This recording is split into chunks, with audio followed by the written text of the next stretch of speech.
সঙ্গে করেছে।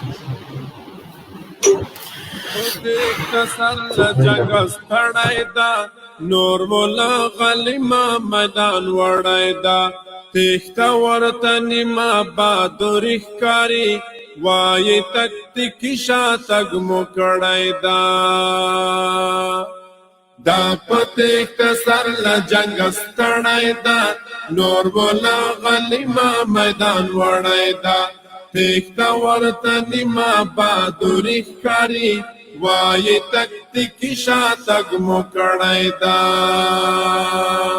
تخته باندې سر وحشي بلاوي دي فتحه یې پوستې او قرارګاوي دي پاتې ترې رنجرې حموي ټانګان ډېرې غنیمت ورنه سلاوي دي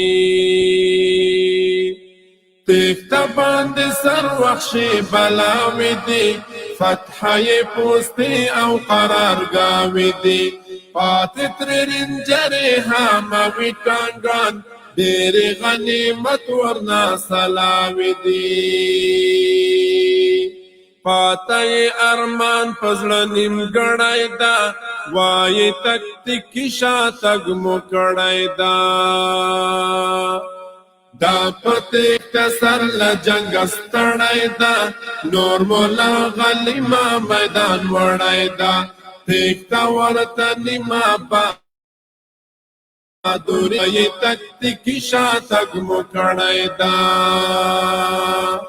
هسې په دروغو عملیات کوي تل د خپل ناکام رژیم صفات کوي نور خپل جنگي مورال بایللی دا صرف لرسنیو تبلیغات کوي هسې په دروغو عملیات کوي تل د خپل ناکام رژیم صفات کوي نور خپل جنگي مورال بایللی دا صرف لرسنیو تبلیغات کوي ساورنا وتلې لکه مړی دا وایي تکتیکي شاتګ مو کړی دا دا پتیخته سر له جنګ ستړی دا نور مولا غلیما میدان وړی دا تیخته ورته نیمه بهادري ښکاري وایي تکتیکي شاتګ مو کړی دا دا خاوره د باز د ټپوس نه منو دلته غربي نه منو روس نه منو خپل هیواد چې پلوري په پردو باندې هغه ګوډاګی او جاسوس نه منو دا خاوره د باز د ټپوس نه منو دلته غربي نه منو روس نه منو خپل هیواد چې پلوري په پردو باندې هغه ګوډاګی او جاسوس نه منو غرب چې پر ټرانسپورټ دلته راوړی دا وایي تکتیکي شاتګ مو کړی دا دا پتیخته سر له جنګ ستړی دا نور مولا غلیما میدان وړی دا تیخته ورته نیمه بهادري ښکاري وایي تکتیکي شاتګ مو کړی دا تل به پاچا نه یې خوارو زار بشي خدای به دې په لاس راکړي مردار بشي ځوړند به یې ته په سارې چوک باندې ته هم د نجیب غوندې په دار بشي تل به پاچا نه یې خوارو زار بشي خدای به دې په لاس راکړي مردار بشي ځوړند به یې ته په سارې چوک باندې ته هم د نجیب غوندې په دار بشي مونږ لا هم ساتلی هغه پړی دا وایي تکتیکي شاتګ مو کړی دا دا پتیخته سر له جنګ ستړی دا نور مولا غلیما میدان وړی دا تیخته ورته نیمه بهادري ښکاري وایي تل به پاچا نه یې خوارو زار بشي خدای به دې په لاس راکړي مردار بشي ځوړنده یې ته په سارې چوک باندې ته هم د نجیب غوندې په دار بشي تل به پاچا نه یې خوارو زار بشي خدای به دې په لاس راکړي مردار بشي ځوړنده یې ته په سارې چوک باندې ته هم د نجیب غوندې په دار بشي مونږ لا هم ساتلی هغه پړی ده وایي تکتیکي شاتګ مو کړی ده دا پته کسر له جنګ ستړی ده نور مولا غلیما میدان وړی ده تیکتا ورته نیمه بهادري ښکاري وایي تکتیکي شاتګ مو کړی ده تختی بالا دی خاورې ورک کیږي با هلته له بادار سره اوسېږي با دوی لري مظلومه دلته دوی لري یا بمري او یا هم تسلیمیږي با تختی بالا دی خاورې ورک کیږي با هلته له بادار سره اوسېږي با دوی لري مظلومه دلته دوی لري یا بمري او یا هم تسلیمیږي با څوک چې شي تسلیم هغه پیاوړی ده وایي تکتیکي شاتګ مو کړی ده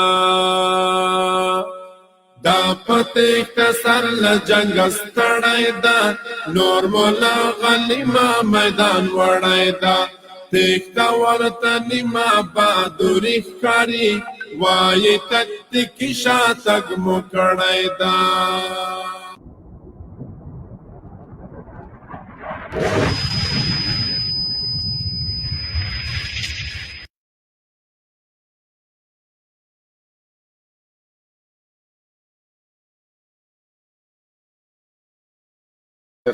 ډایرک روانوي ان شاء الله العزیز بیا به مشکل رافسي نن مو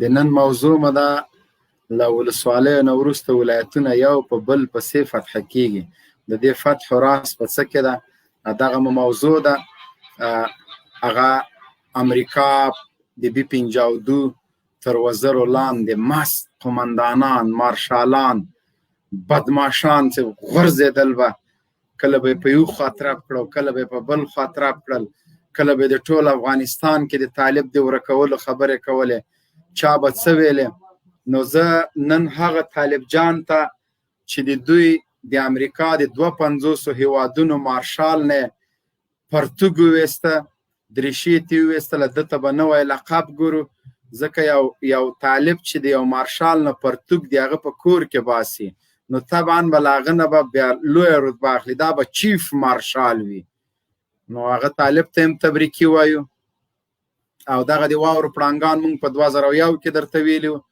بار بار مو درته ویلي چې مونږ او دوی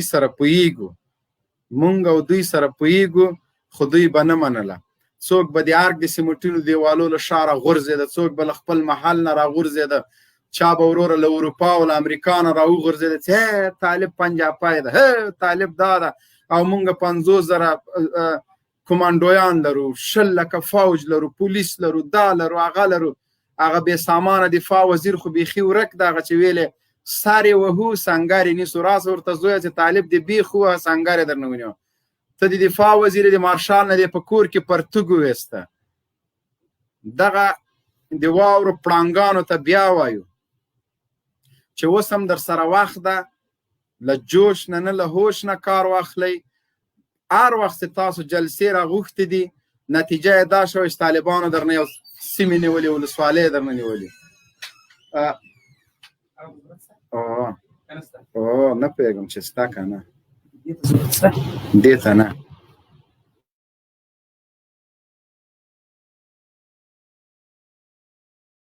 تا نه مې اخیستل ده نه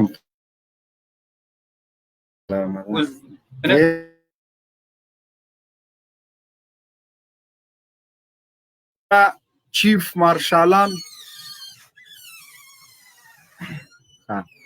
دغه چیف مارشالان او دا د دوی قومندانان د خلکو نه سرونه وهه، د چا نه پښې وه، د چا نه لاسونه وه. دا مارشالان خو هغه زندانیانو ته نه رانو چې ټوپکې ورته کېښودل، تسلیم شول، جنګ یې نه کوه.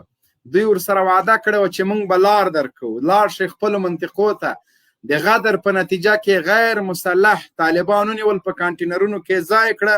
په دې باندې هله چې دوستم باتور ده، دوستم هر وخت په غدر کې نوم لري، هغه که د نجیب له حکومت سره و، که د مجاهدینو سره و، که له طالبانو سره و.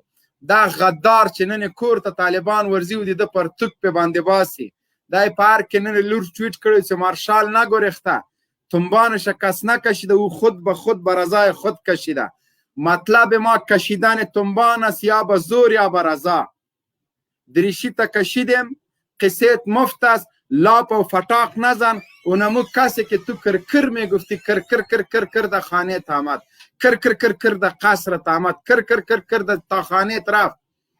دنن دی عداد شمار مطابق سیدی جناب په کور کې څومره وسایل طالبانو نیولي دي. د چیف مارشال، د واورو پړانګ، د امریکانو ګوډاګی، د سی آی او د بلیک واټر جاسوس چې هر وخت به طالبان ننګول او امریکانو ته شهیدان ویل. د دوستم شپږپوړه قصر کې د طالبانو لاس ته ورغلي غنیمتونه، 28 دانې تربیه شوي اسونه چې هر اسه تاسو ته معلومات ده چې له 50,000 نه نیولې تر $1,00,000 قیمت لري. 12 دانې ضد مرمۍ زرې موټر، 3,000 میله کلاشینکوفونه او M4 ټوپکې، 88 میله راکټ لانچرې، 116 روسي پیکاګانې، 14 میله داشکې، 28 اراده سیمرغ موټر، 50 موټرسایکلونه کر کر کر کر کر کر کر کر کر کر کر کر کر. دا د ده په کور کې، د ده په 18 پوړیزه ودانۍ کې دا غنیمت شوي دي. د ټول شبرغان حساب خو نو وا دې اورېده، هغه ته به هغه کارکولیټر اخلي چې 500 انسې لري. په دې معمولي کارکولیټر او په دې هغه باندې حسابونه نه کېږي. او یو دانه دریشي د مارشالۍ رښتیا چې له ده نه یې ویستلې ده، چې پرتوک سره یې ویستلی، دا هم د طالبانو لاس ته ورغلي. همغه طالب جان چې د په قصر ننوتلی ده، دا یې نیولي. د نن په فتوحاتو باندې غږیږو. د قندوز ولایت مکمل د طالبانو تر کنټرول لاندې فتح شو، الحمدلله. کراري ده، وحشي دښمن په ښار باندې بمبار کړی، د خلکو دکانونه، عامه شتمنۍ، بازارونه، مارکیټونه بمبار کړي دي. دا د یو. دویمه خبره د قندوز هوایي میدان چې د طالبانو تر شدیدو ګزارونو لاندې ده. سبا سهار چې تاسو چای مای چکئ له خیره سره، دلته هم طالبان غومبر وي. تخار ولایت مکمل د طالبانو تر کنټرول لاندې، صرف هوایي میدان پاتې چې تیارې پرتې نشي وهلی. بیا هلته تیارې چې ونیول شولې، هغه له بارودو ډکو، په هر کې ورخوشې کوو. کر کر کر کر کر. صحیح ده. بل کوم د هغه خواته نن چې کوم ولایت فتح سو، روزګان، نه روزګان، نن کوم ولایت سار فتح؟ نیمروز ولایت الحمدلله فتح دومره ډېر دي، موږ نه حساب غلطیږي. او په B52 هغه څوک مه ډاروئ چې سینو پورې بارود تړي. په B52 هغه لښکرې مه ډاروئ چې د باروتو 10 ټنه باروتو د پاسه کینی او د همدغه امریکانو په بیسونو ورځي. ورشئ د طالبانو نه، سکاټ میلر نه طالبانو پوښتنه وکړئ. هغه څوک چې د امریکا د 3 لکه فوج، د ناټو د 6 لکه ځواکونو په موجودیت کې د باګرام په بیس باندې ملکوتي تکبیرونو نارې جګولې، هغه خلک له مرګه مه ویروئ. هغه د امریکا له ټکنالوژۍ نه مه ویروئ.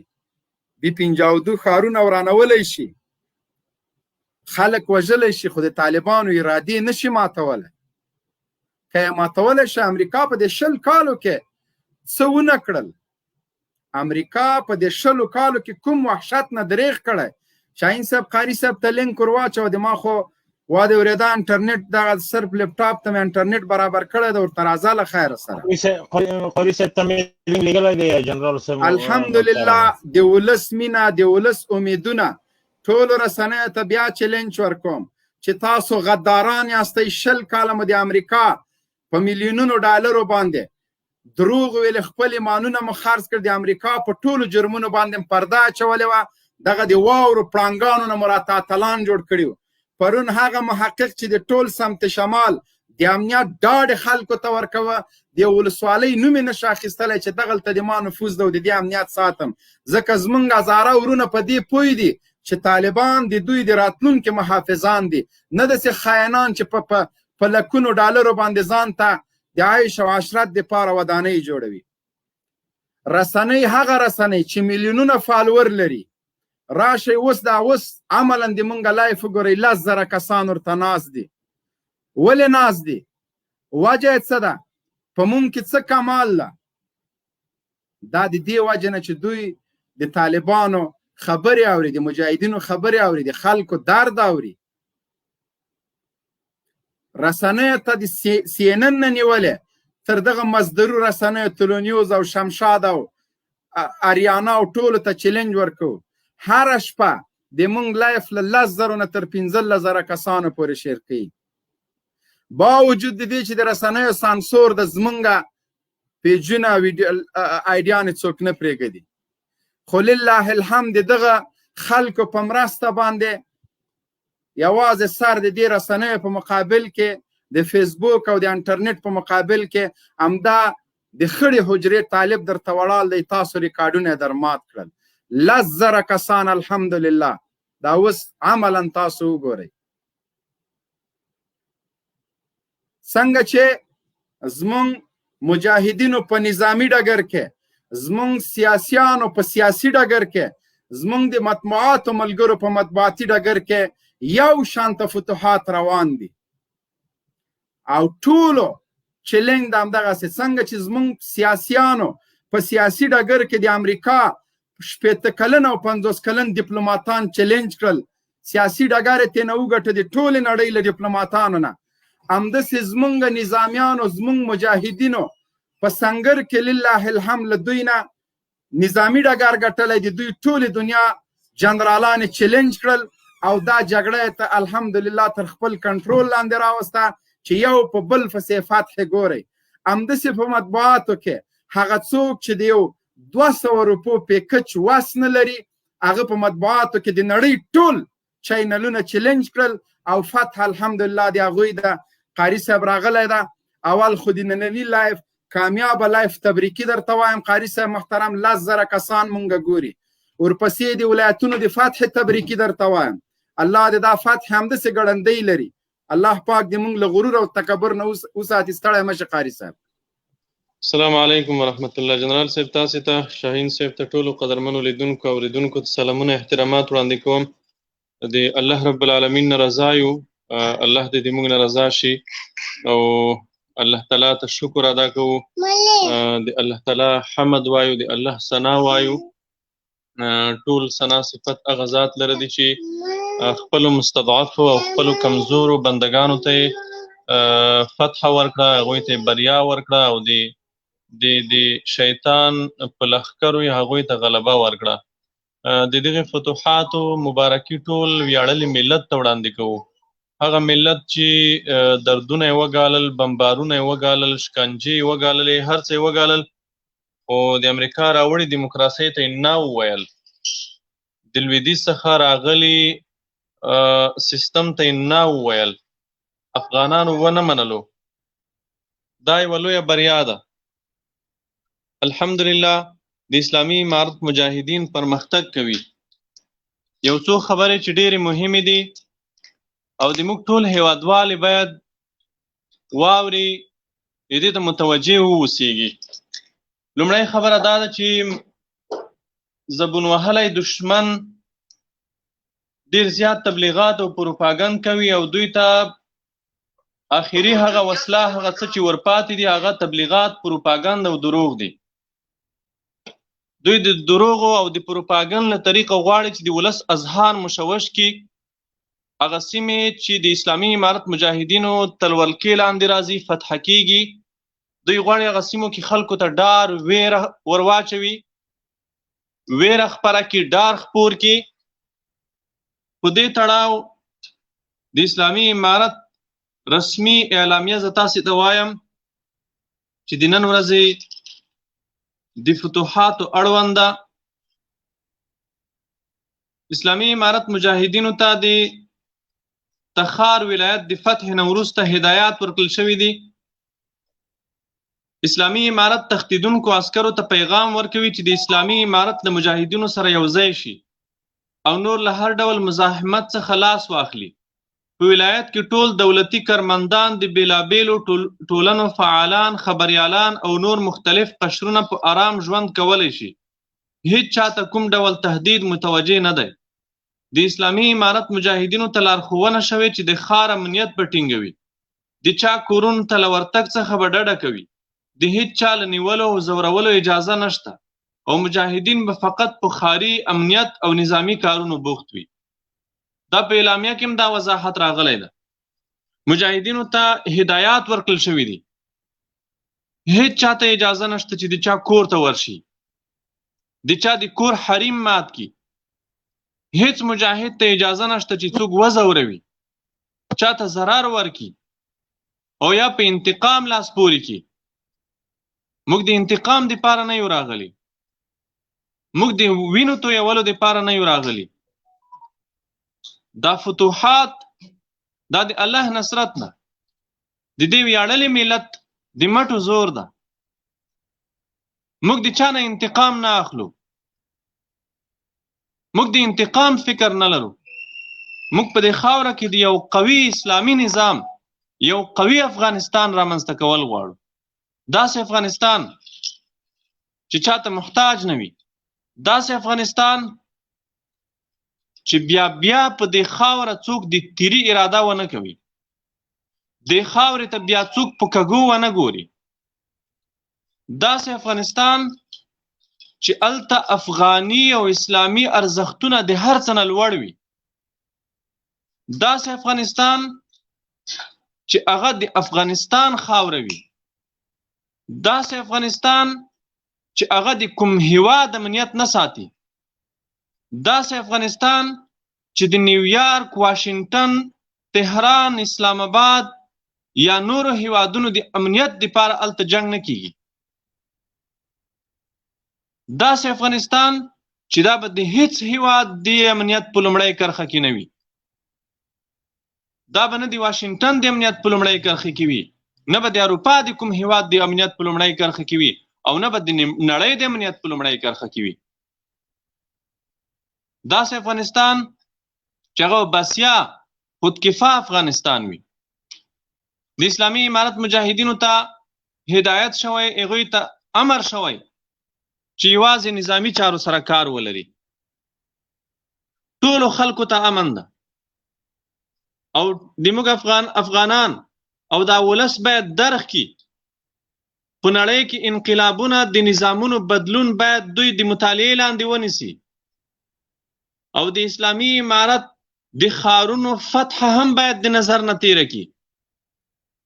په سوریه کې، په یمن کې، په تونس کې، په الجزایر کې، په مصر کې، په عراق کې، د نړۍ په نورو هیوادونو کې چې کله نظام بدلیږي، دغه ډول لکه په افغانستان کې په بدلیږي، څه رامنځته کیږي؟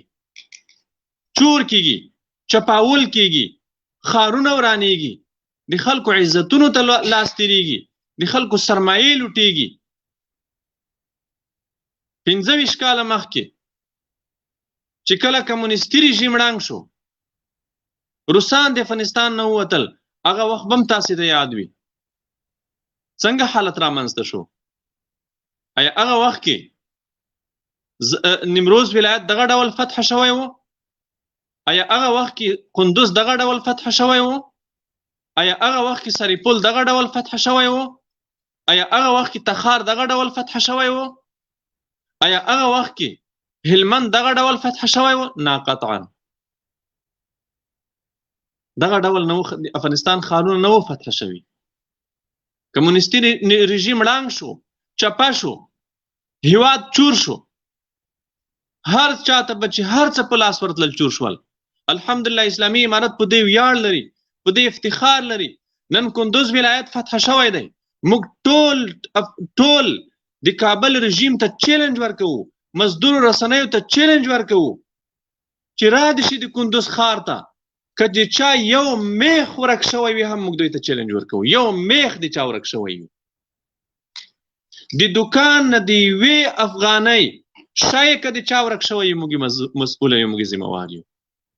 همداسې په نیمروز کې، همداسې په سرپل کې، همداسې په تخار کې مجاهدین چې څنګه ښار ته ننوځي هلته د عامه شتمنیو د خلکو د ملکیتونو امنیت په خپله غاړه اخلي، چاته اجازه نه ورکول کېږي چې د چا نه یو میخ هم ویسي.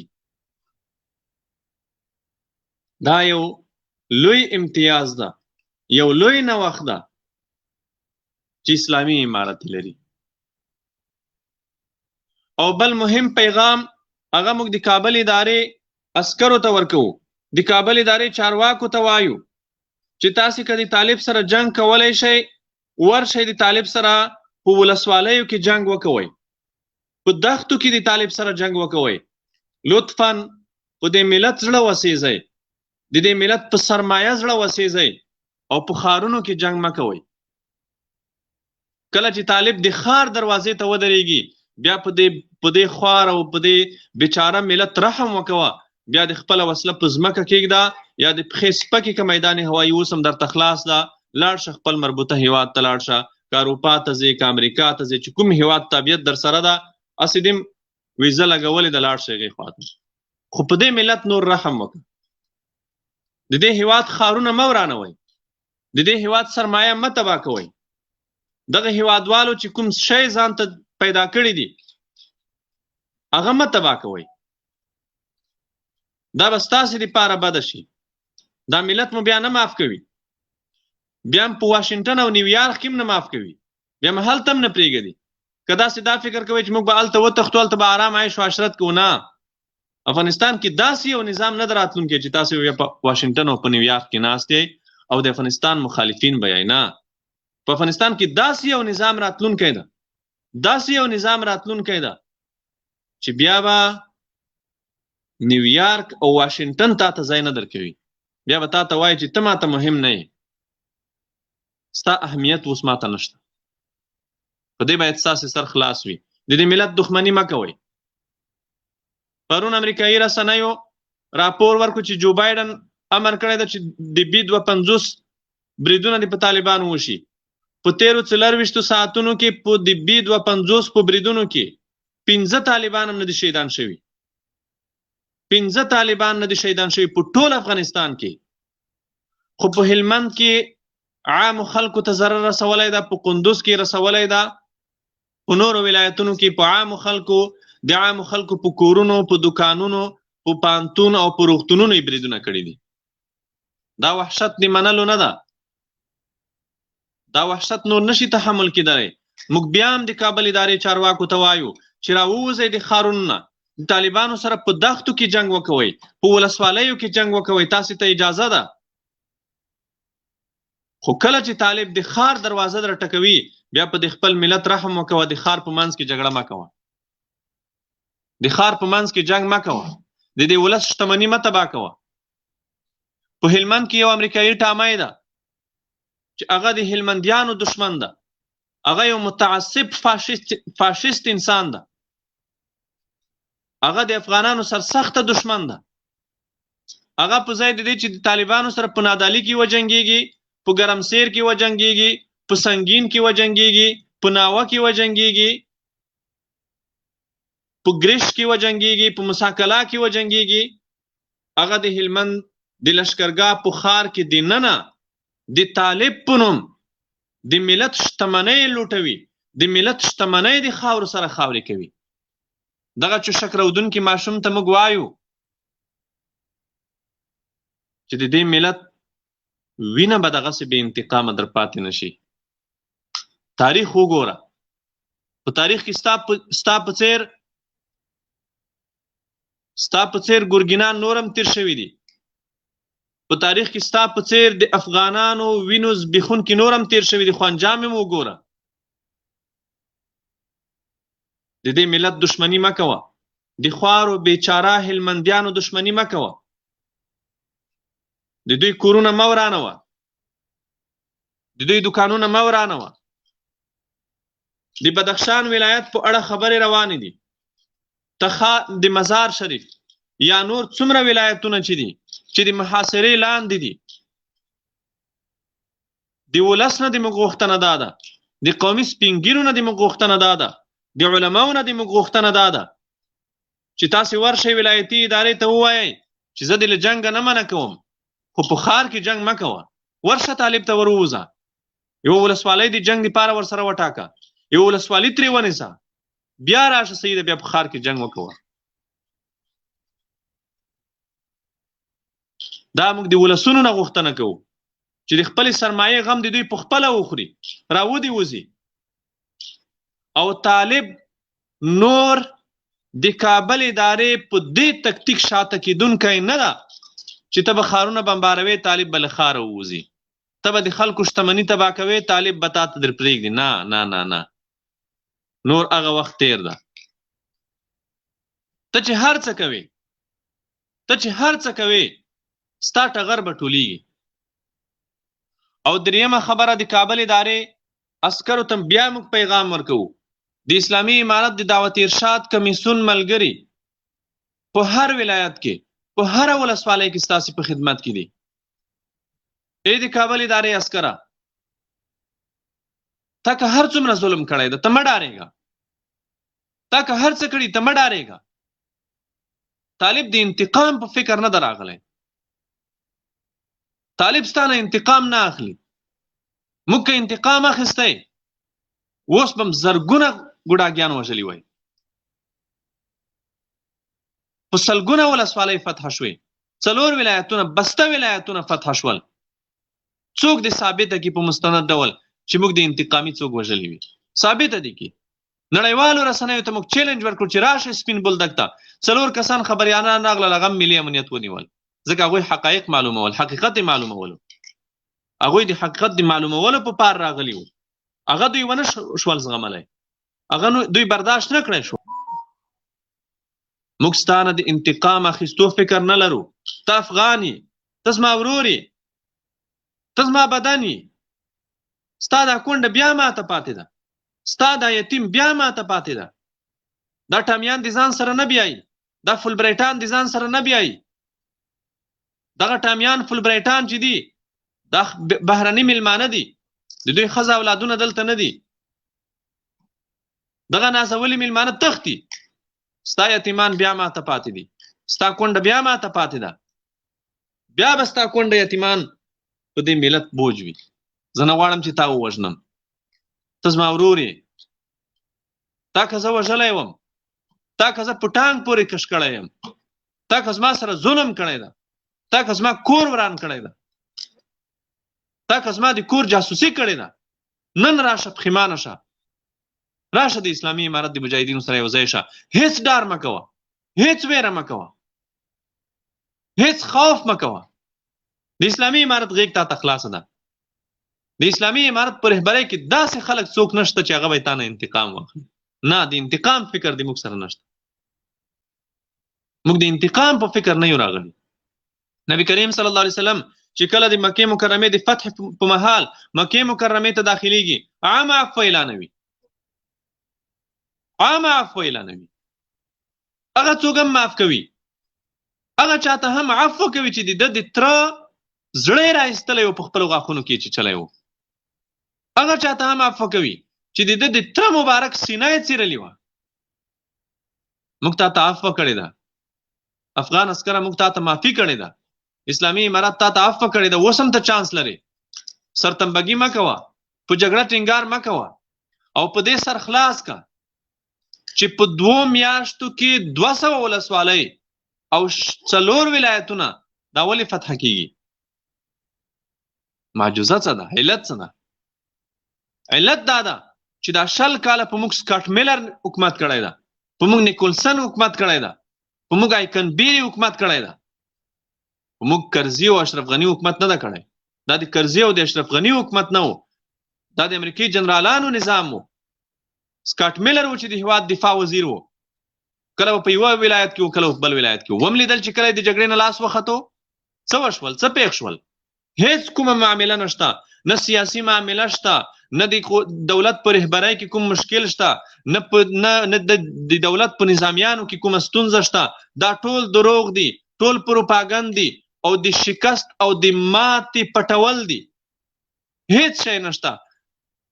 د کابل فاسدي ادارې د دفاع وزارت رهبری جنرالان هغه وحشي سرسخت د اسلام دشمنان، د هیواد دشمنان د دفاع وزارت د نظام پر رهبری کې دي چې نور هیڅ بې کفایتي نشته. یوازې یو شی چې دوی د ماتې سره مخ کړل هغه دا ده چې دلته دا نظام د امریکایانو په موږ 20 کاله حکومت کړی ده. کله چې امریکایانو د جنگ نه لاس واخیستو، جنرال هم معلوم شو، مرشال هم معلوم شو، د سیاسي چارو کارپوه هم معلوم شو او خبريال مدني فعال هم معلوم شو. دا خلک امریکایانو پړسولي وو، د دوی امریکایانو بدمعشان جوړ کړي وو، په دوی کې واقعیت کې څه نه وو. داسې نن د مارشال کول ولیدو، هغه مارشال چې 20 کاله د کابل ادارې نه باج واخیستو، 20 کاله د کرزي او د اشرف غني نه باج واخیستو. داسې نن دغه بنگله ولیده، یو څو موټر سایکل سپاره راغلل، مارشال نه ورک ده، د مارشال درشیم پاتې شو، هغه یو د مارشالۍ یونیفورم پاتې شو. دا خلک امریکا پړسولي وو. موږ مخکې ویلي وو چې دا خلک موږ پیژندلی دي، د دوی زور موږ لیدلی ده. دا خلک زور نه لري، دا امریکا پړسولي وو، د دوی نه امریکا بدمعشان جوړ کړي وو، د دوی نه امریکا جنرالان، استادان، مرشالان او د سیاسي چارو کارپوهان جوړ کړي وو. دوی سره دومره څه نه وو ورسره. مبین صاحب لایف ډیر زیات ملګری ګوري، 10,000 کسان د موږ لایف ګوري. یو څو مهم کسان، داسې کسان چې مهمه پوښتنې ولري، هغه راواخلي چې دغه پوښتنې جواب کو. سلام علیکم قاری صاحب محترم. مهرباني زیاد صاحب پوښتنه وکړئ، که صرف پوښتنه نظر نه. زیا ورور سلام علیکم نشته ای؟ الله دې وساتي زیا صاحب. محترم منصور اماراتی صاحب مهرباني وکړئ، څوک چې نشه بیا نه راځي. السلام علیکم ورحمۃ اللہ وبرکاتہ. شاهین صاحب ته، قاری صاحب محترم ته، مبین صاحب ته، ټول ته سلامونه او نیکې هیلې وړاندې کوم. له هر څه نه مخکې د فتوحاتو مبارکي درته خدای دې دا لړۍ همداسې روانه وساتي. د قاری صاحب نه مې دا یو سوال ده.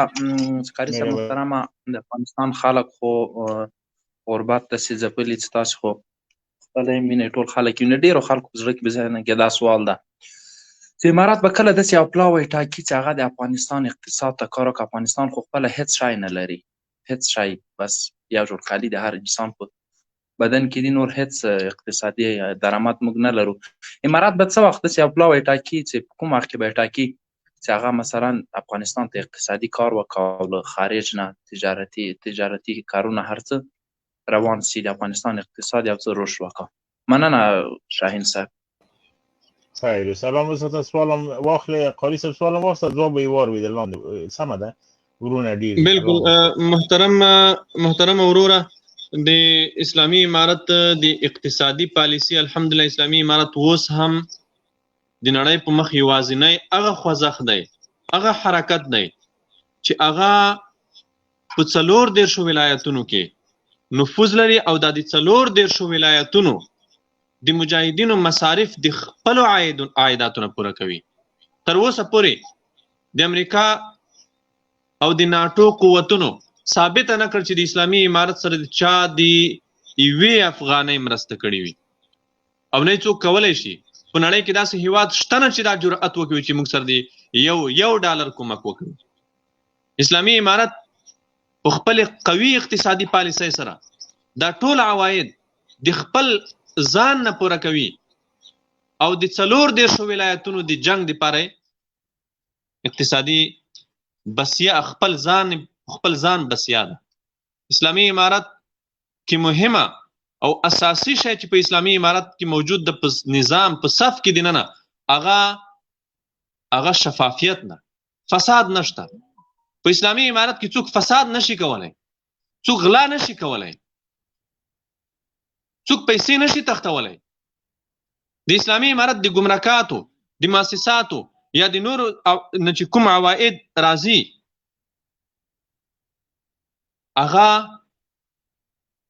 هغه د اسلامي امارت لپاره کفایت کوي.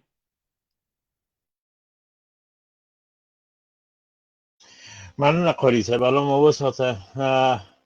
اختر ورور سلام علیکم. اختر محمد سوال. وعلیکم السلام ورحمت الله وبرکاتو. سلامونه تاسو ته او تاسو ملګرو ته او د لایف ټولو ګډونوالو ته. پوښتنه مې دا ده شاهین صاحب، زه فکر دا تاسو لایف ته راځم، تاسو په هغه کې نوښت کېږي نه پوهېږم دس از سټوډیو ان فول، بیا سړی راوقته کېږي د احساس سټوډیو نه وځي. او بله د قاري صاحب دامه خبرو سټوډیو ډاټا او فکر وکړه لازر ورونه دي، لازر کوشش کوي د راشي سټوډیو ته. دغه سوال ده، مهرباني سي. ښه د قاري صاحب د ادامه خبرو کې یو دوه خبرې کوای شم، نور مرګري به زیات انتظار وسیږي. قاري صاحب ویل کنه چې ماشال دوستم شو یا مثلا خپل ورور پوښتنه وکړه چې د اقتصاد باره کې بزا کوي وخت چې شریعت پلی شي، شریعت په خانو په غریب په زورورو په عاجز باندې پلی شي، د اقتصاد خپل پیوړی کیږي. اوس جنرال دوستم باندې کرزي څونه کوشش وکړي چې دا جنرال دوستم مبین صاحب او شاهین صاحب محترمانو، مجاهد صاحب لایف تراتلون کدای او د ملګرو نه خواهش دا چې لایف شیر کړئ چې 12000 کسانو ته ورسیږي. موږ تاسو مخکینی ریکارډ ته چې بیا واوړو ان شاء الله 12000 کسانو بس موږ لایف کتو 14000 کسانو باید 14000 کسانو ته ورسیږي. قاری صاحب محترم ذبیح الله مجاهد لایف خبرونه تراسي نن به 10000 کسان لایف ګوري باذن الله. ملګری موږ سره همکار دي مجاهد صاحب سټوډیو خالي مجاهد صاحب را روان سره شیر مجاهد لایف خبرونه کې د ګډون په خاطر د کوم ملګری چې سټوډیو کې موږ نه دي راخېسته دوی د راتلو کوشش نه کوي ترڅو مجاهد صاحب موږ په سټوډیو کې راواخلو. عزیزانو سټوډیو ته د راتلو کوشش مکوئ ځکه موږ بار بار تاسو قطع کوو، لایف کې ستونزه پیدا کیږي. دا به یو همکاري مجاهد صاحب مو چې واخیسته ټولو ته به اجازه ورکړو.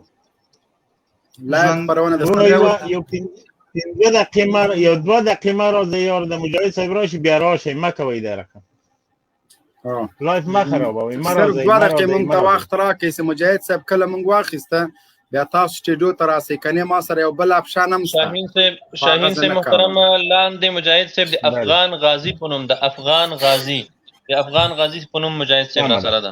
سلام زه متوجه یم.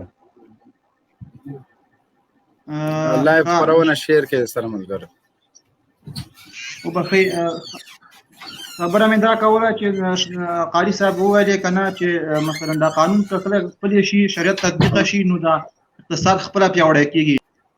بالکل علامه عزتمن لره بالکل دغه څه خبره ده.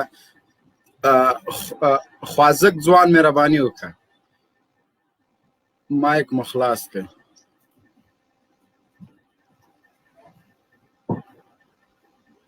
خوازک ځوان حب الوطن مهرباني وکړئ.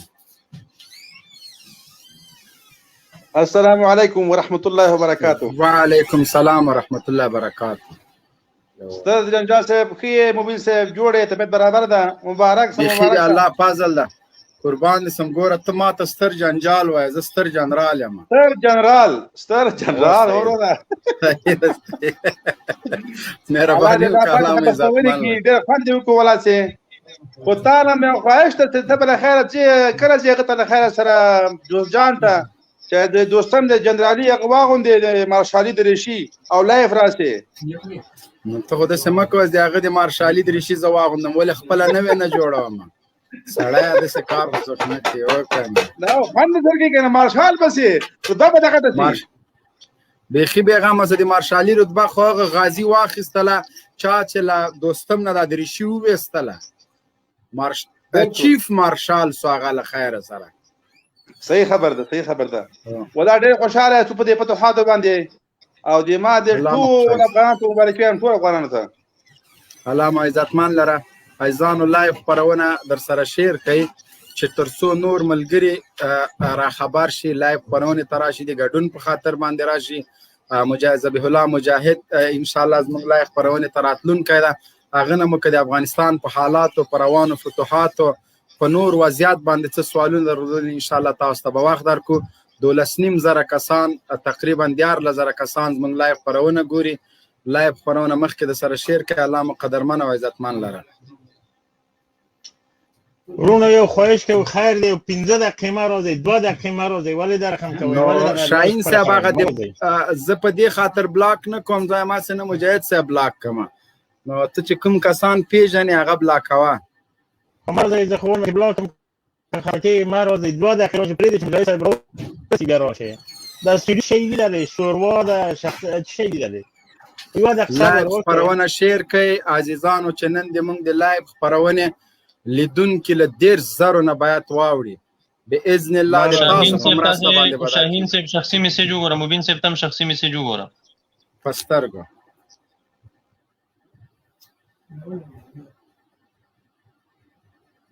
زما هغه کې هغه نشته دا څنګه دا وکړه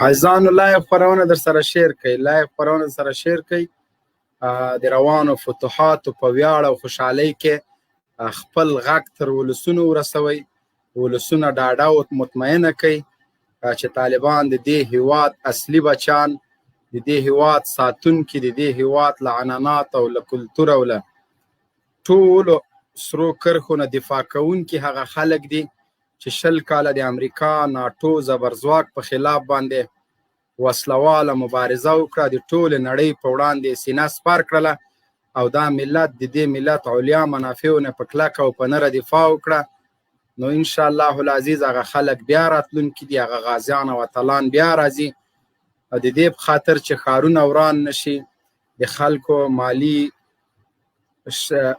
شتمني ته زیان ونه رسیږي نو طالبان نه غواړي چې په ښارونو کې شدیده جګړه وکړي د دې په خاطر چې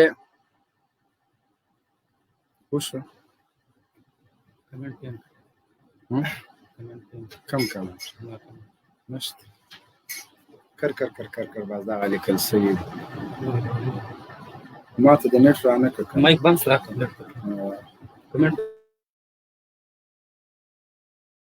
درنو محترم ورونو فقط 2 دقیقې مرازه پرېږدئ چې موږ میلمه راشي د تاسو میلمه راشي دغه پروګرام مه خرابوئ دا څه شی دي د سټوډیو بیا راشئ سوال وکړئ چې په خپل هم راشئ اوس تاسو زه نه پوهېږم تاسو راولم که رقم وکړئ سټوډیو واړه د 6 نفره ځایېږي ولې دا شاهین صاحب چې کوم کسان چې پیژنې هغه بلاک کوه وروسته به بېرته له بلاکه وباسو هر ملګری چې سټوډیو ته راځي موږ مجبوره هغه بلاک کوو راځئ زیاتین راځئ تر اوسه هر ملګری چې سټوډیو ته راځي قاري صاحب محترم تاسو زموږ غږ اورئ مجبور شوم او جنرال صاحب تاسو غږ زه اورم مجاهد صاحب ستونزه لري هغه ستونزه حل کیدونکې ده ان شاء الله تاسو تر هغې که یو سوال راخلی کوم سوال کوونکي نه تر هغې به مجاهد صاحب راشي ان شاء الله بیخي صحیح ده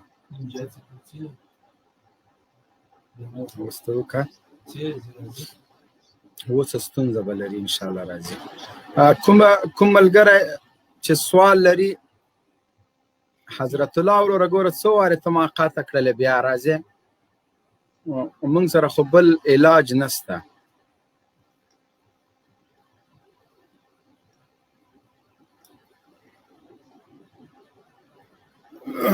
مهرباني وکړه شیربروته وروره سوال لري اورې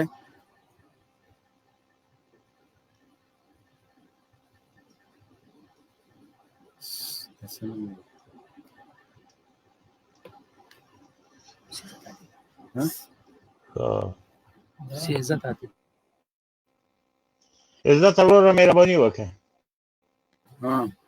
عزت عبدالله وروره مهرباني وکړه عزت مهرباني وکړه وروره کمرې ته د بریتونه نږدې کې بریت را سره جنګې که سوال کې عادل مایک خلاص وروره عادل مهرباني وکړه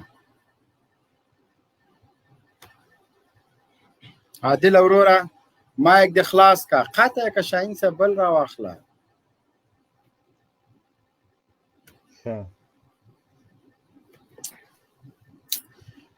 مهرباني وروره تاسو اسماعیل صاحب سلام علیکم وعلیکم السلام زه ټولو ګډون کوونکو ته سلامونه وړاندې کوم او بیا زما یو سوال دی د قاري صاحب نه مهرباني د قاری سعید صاحب نه چې آیا دوی چې یو څو ورځې مخکې د الله اکبر نارې وهلې او اوس د بیبا ون تیارو د دوی د ټولو میډیا کې د هغې نارې وهي، نو دوی ته هغه خبره ور په یاد نه ده؟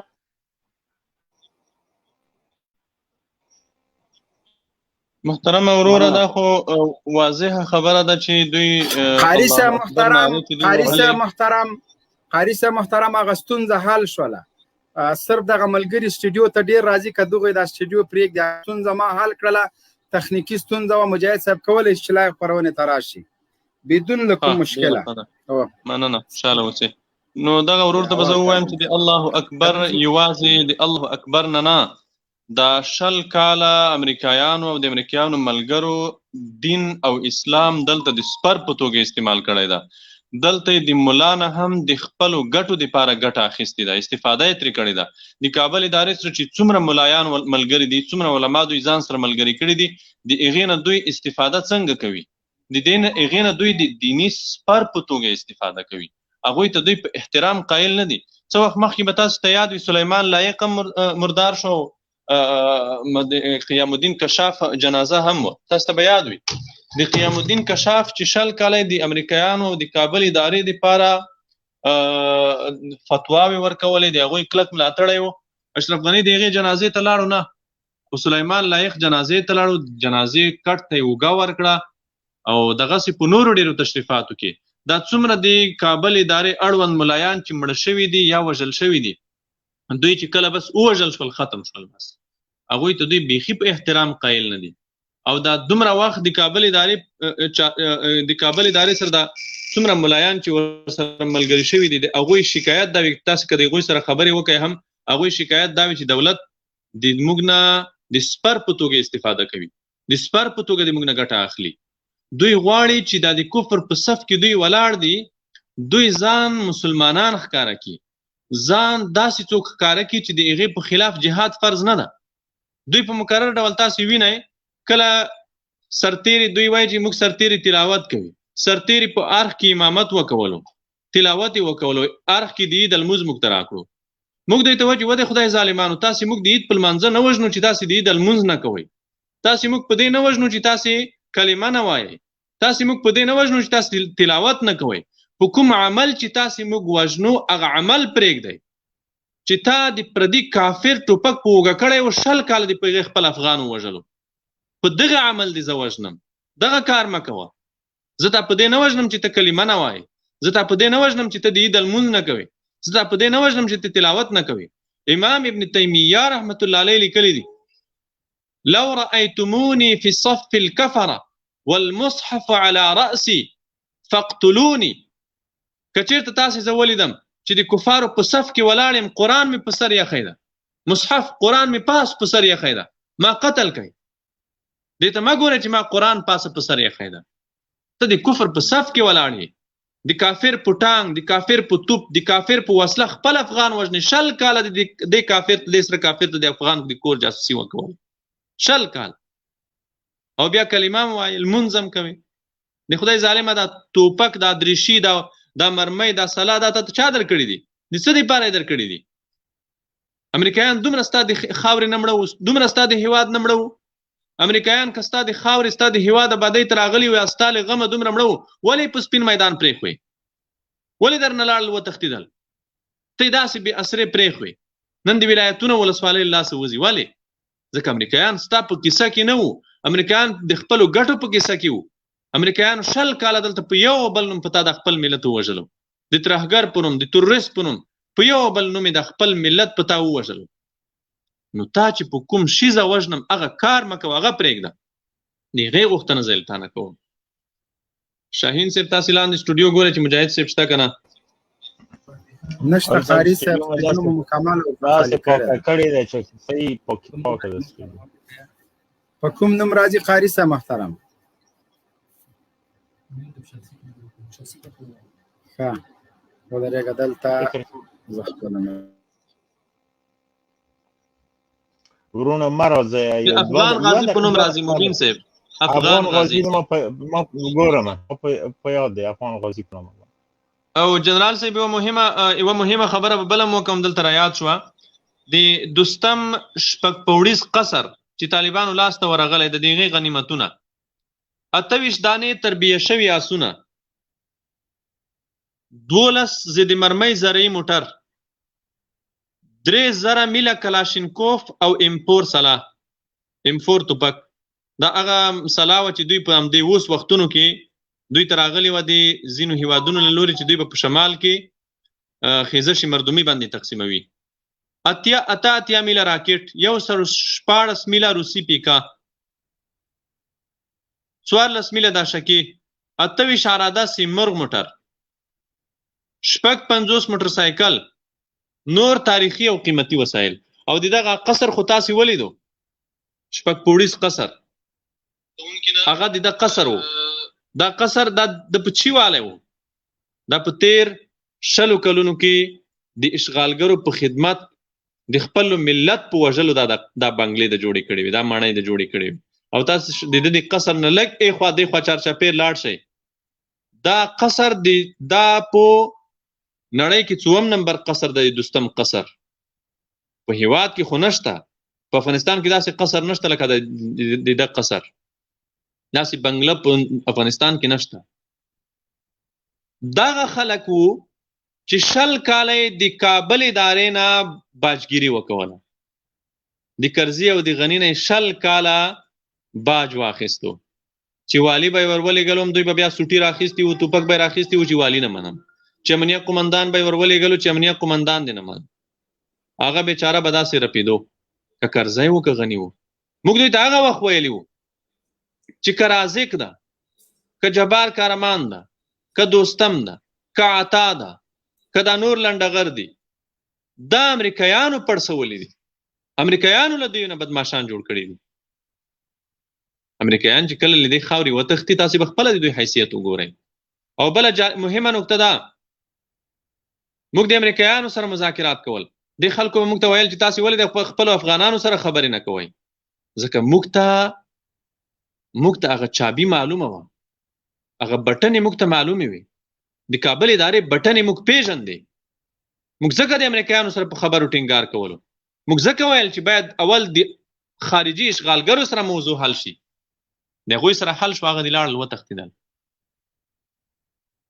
ځکه جنګ د دوی وو واک د دوی وو قدرت د دوی وو دا اداره دوی په خپو درولې نو موږ باید لومړی د هغوی سره موضوع حل کړی وای موږ که د کابل ادارې سره وخت ضایع کړی وای اشغالګر به هم پاتې وای دلته ځکه نظام د اشغالګرو واک د اشغالګرو جنگ د دوی وو کله چې دوی سره قضیه حل شوه دغه د داخلي بعد سره خپله موضوع حل کیدونکې ده تاسې به یې وګورئ په لنډ وخت کې به موضوع حل شي انشاءالله موضوع حل کیدونکې ده بیا هم د کابل ادارې ټول سرتیري هغه که د هرې کچې سړی ده هغې ته د اسلامي امارت پیغام دا ده په 14 ولایتونو کې د دعوت ارشاد د کمیسیون ملګري په هره ولسوالۍ کې فعال دي هغوی سره په رابطه کې شئ تاسې ته موږ د تسلیمۍ جمله هم نه کاروو موږ داسې نه وایو چې تسلیم شئ راته ته افغان یې ستا غرور ته هم زه احترام لرم ما ته مه تسلیمېږه زما سره یو ځای شه زما ملګری شه راځه چې دا خاوره دا هیواد په ګډه جوړ کړو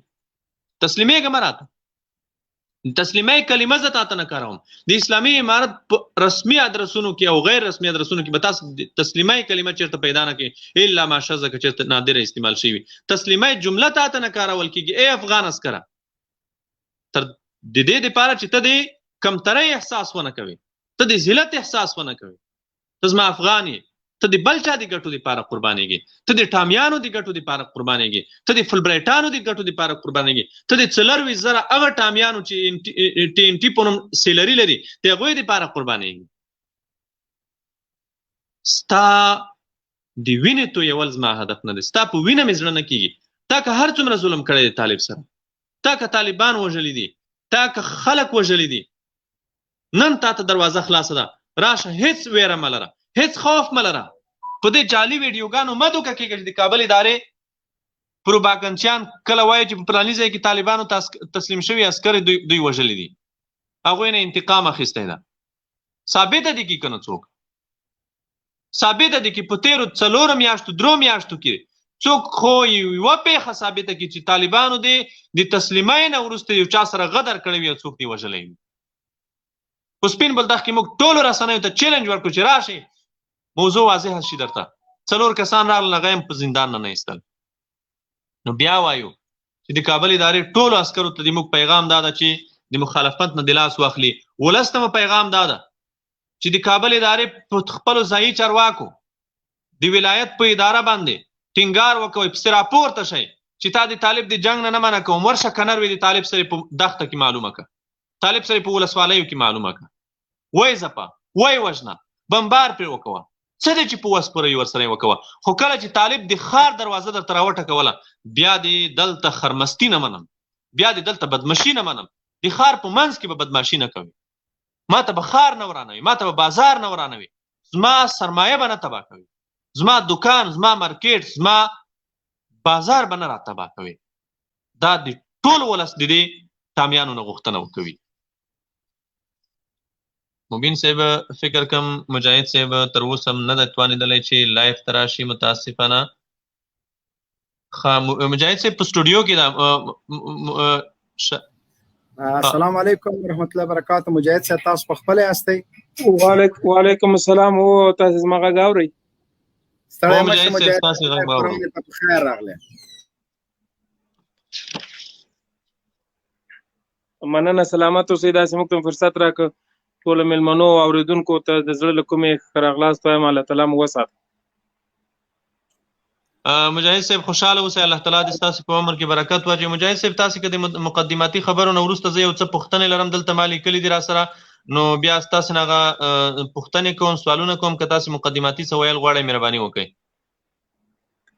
بسم الله الرحمن الرحیم. مجاهد صاحب لطفا که ماته لږ وخت راکړئ، زه دغه یوه د دعوت ارشاد د کمیسیون شمیره یو وار اعلانوم، او شاهین صاحب تاسې هم د دعوت ارشاد د کمیسیون شمیره لاندې په ټایټل کې واچوئ 0970 0970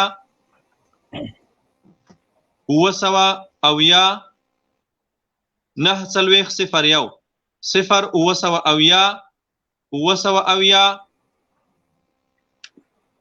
0970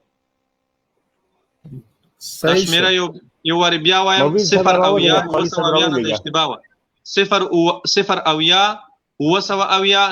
0 دا شمیره زه درلیږم. دا شمیره دلته واچوئ. د کابل ادارې ټول عسکر او منصوبینو ته د موږ بلنه دا ده چې دغه شمیره د ځان سره ثبت کړئ. په دې باندې واټساپ هم شته، ساده هم ده، او د دې سره رابطه وکړئ. مجاهد صاحب مهرباني وکړئ.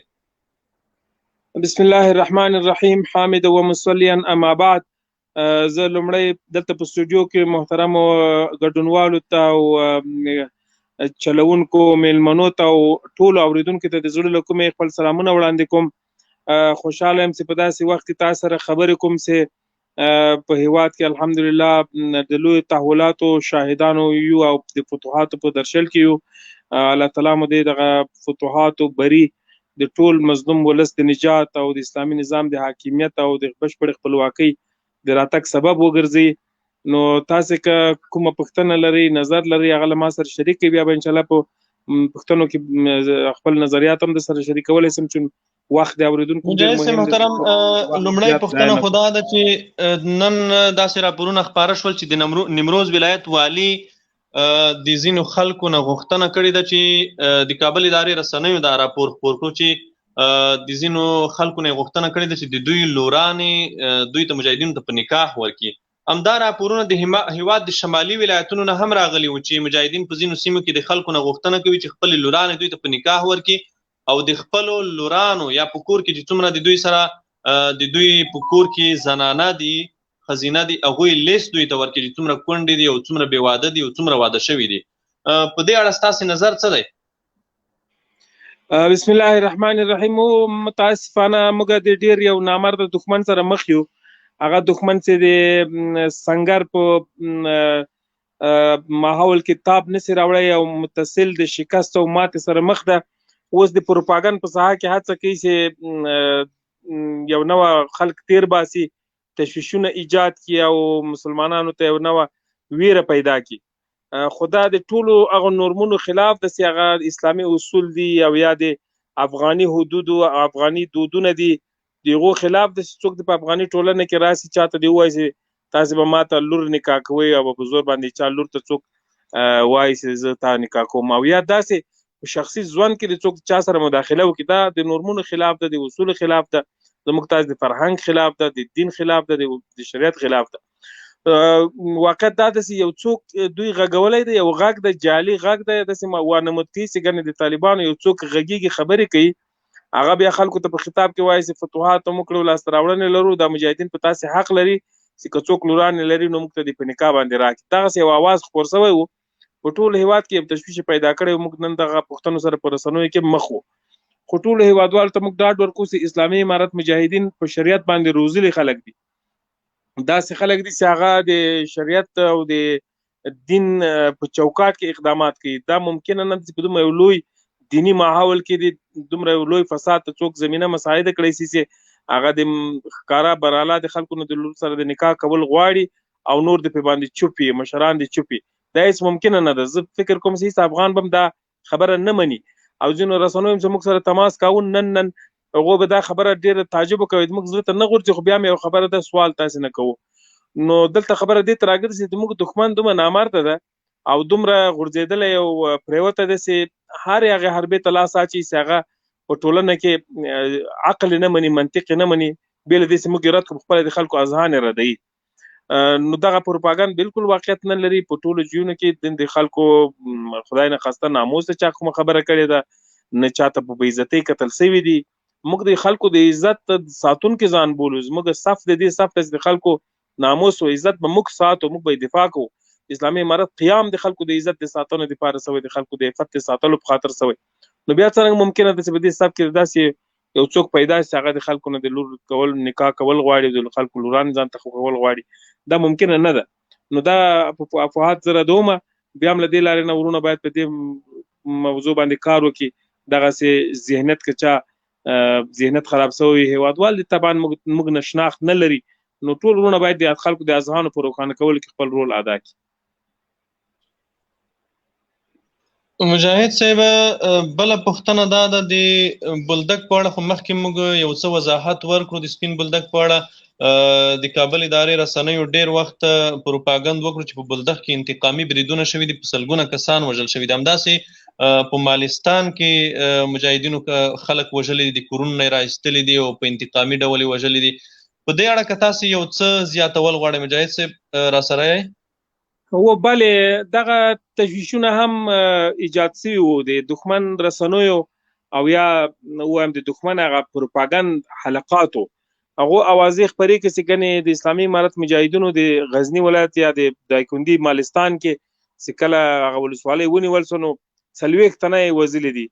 او دا راځي د کندهار سپین بولدک کې هم یوه لویه دعوه کړې وه چې د سلګونو خلک ورک دي، خو الحمدلله دا خبرې بالکل حقیقت نه درلود. موږ رسنیو ته هم وویلې چې راسئ سیمو ته خپل تحقیقات وکړئ، بشري نهادونو ته او د ملګرو ملتونو اړوند مؤسساتو ته مو ویلې چې بې پرې تحقیق وکړئ، سیمې ته راسئ، پلټنه وکړئ، دا موضوع به موازي سي او معلومه به سي. خو رانغله په کندهار کې څه محلي خبریالان لاړل سیمې ته، یو راپور جوړ کړی چې بېرته هغه د کندهار ښار ته رسېدل، اوس بندیان دي، کابل ادارې بندیان کړي دي. دا معنا لري چې دا سناریو دوی په خپله جوړه کړې وه، نه غوښتل چې د دې تر شا دغه راز افشا سي او څوک خلک پوه سي چې واقعیت داسې نه ده. او د مالستان په ولسوالۍ کې هم قضیه دغه رنګې ده. د اسلامي امارت مجاهدینو هلته له خلکو سره ډېر فوقالعاده ښه وضعیت کړی دی، ځکه موږ هلته پوهېدلو چې کله لاړو هلته زموږ هزاره هېوادوال ورونه اوسېږي، نو موږ سره دا تصور و چې خامخا دوی د بېګانګي احساس ونه کړي یا داسې احساس ونه کړي چې له موږ نه ویره ولري. نو مجاهدینو هلته والي صاحب و، معاون د ولایت و، ولسوال و، نور مسؤلین چې په سیمه کې وو، هغوی فوق العاده شکل باندې خلکو سره ډېر د نرمښته کار اخیست، ښه وضعیت یې وکړ، علما یې راوغوښتل، سپین ږیري یې راوغوښتل، اطمینان یې ورکړ، په ښار کې وګرځېدل، د مالستان په بازار کې خلکو ته یې ډاډ ورکړ. یو هغه خلک جلا اوس هغوی جنګېدل، مخامخ د موږ سره په سنګر کې ناست وو، ځینې اربکیان هم په هغه سیمه کې وو، هغوی یا مړه زوبل شول یا وتښتېدل د جنګ په اثنا کې. خو وروسته له دې چې ولسوالۍ نیول کېږي او جنګ پای ته رسېږي، هېڅ داسې پېښه هلته نه ده سوې چې هغه د چا ته ځورول وویل سي یا د چا په ضد باندې کوم ګام وي. مګر متاسفانه کله چې بیا ځینې کورونه له مالستان نه تښتېدلي وو کابل ته، هغوی یې مجبور کړي وو چې رسنیو ته داسې غلط معلومات ورکړي چې ګنې هلته خلک باندې ظلم سوی، خلک وژل سوي دي. دا واقعیت نه لري. د نړیوالو ادارو نه موږ غوښتنه وکړه چې هلته هم تاسې کولی شئ بې پرې تحقیق وکړئ او ځینو هغه بشري نهادونو څخه اندېښنې شریکول یا اعلامیې خپرې کړې هغو ټولو ته موږ ډاډ ورکړی ده.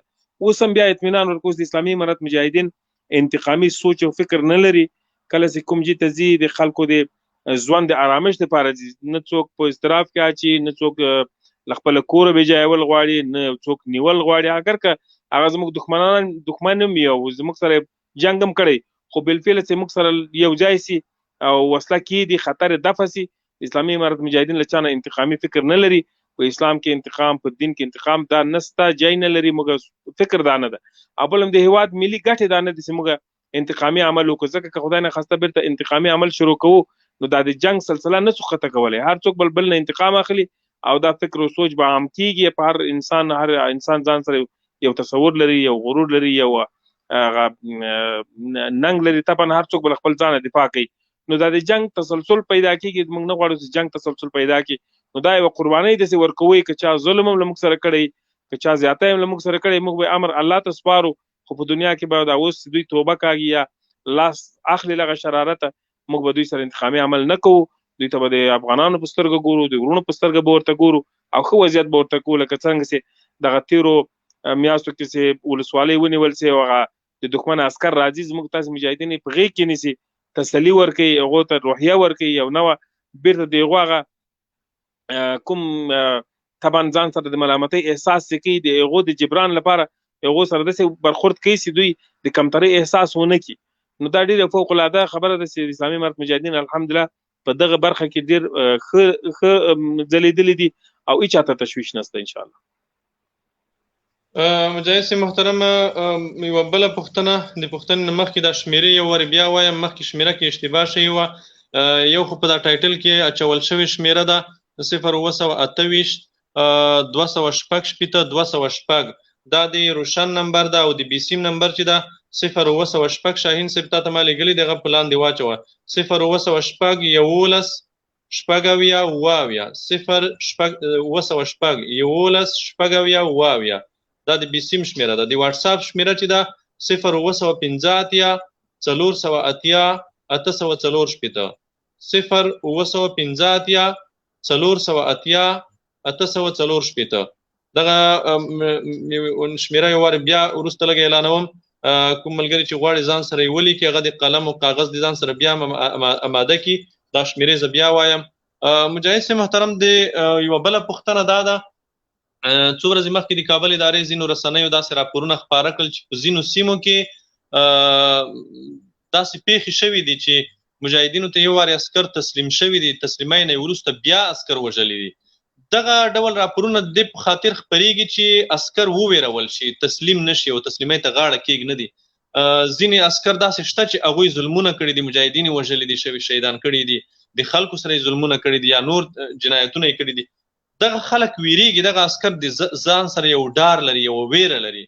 نو دغه عسکرو ته ستاسې پیغام څه ده؟ ما مخکې یادونه وکړه چې د اسلامي امارت دغه قیام او برنامه او یا د اهدافو لپاره مبارزه دا په انتقامي عمل باندې نه ده مبنا. په دې معنی که چیرې زموږ په وړاندې باندې هغه بالفعل شرارت ختمیږي او څوک وسله غورځي یا وسلې نه کار نه اخلي، په جنګ کې له موږ سره نه داخلېږي، نو که هغه د موږ په ذهن زموږ سره جوړ هم نه وي، مخالف هم وي او یا یې مخکې جنایتونه هم کړي وي، طبعا یا به یې داسې کار کړی وي چې موږ سره په جګړه کې پاتې وي یا به یې ظلم کړی وي، نو موږ عفو ورته کوو. ځکه د امیر المؤمنین د عفو فرمان او هغه پیغام به تاسې اورېدلی وي چې ټولو هغو کسانو ته چې اوس له جګړې لاس اخلي هغو ته عفو شته. نو دغه تریبیون هم زه غواړم چې یو اعلان وکړم چې ټول هغه عسکر، پولیس، هغه حکومتي کسان چې ویره لري، ډار لري، صرف د جګړیز رول د ختم کړي، وسلې د لاس واخلي، زموږ په وړاندې د جنګ نه کوي، مزاحمت دې نه کوي، نور موږ له دوی سره انتقامي عمل نه لرو. دا که چیرې چا خدای نخواسته دوی نه انتقام اخیستل غوښتل یا څوک دوی تعقیب کړي یا د دوی نه پوښتنه وسي، هغه د سمې شکایاتو یو شمېره هم شته چې هغه هم عامه سیخه ده چې څو پورې دا خلک خبر چې که چیرې چاته داسې انفرادي شکل باندې ځورول مخ کېږي، نو هغه به د سمې شکایاتو یو شمېره ده. هلته د شکایاتو مسؤلین هم ناست دي، صرف د دې دپاره چې د خلکو شکایت واوري، څوک چا سره ظلم زیاتی ونه کړي.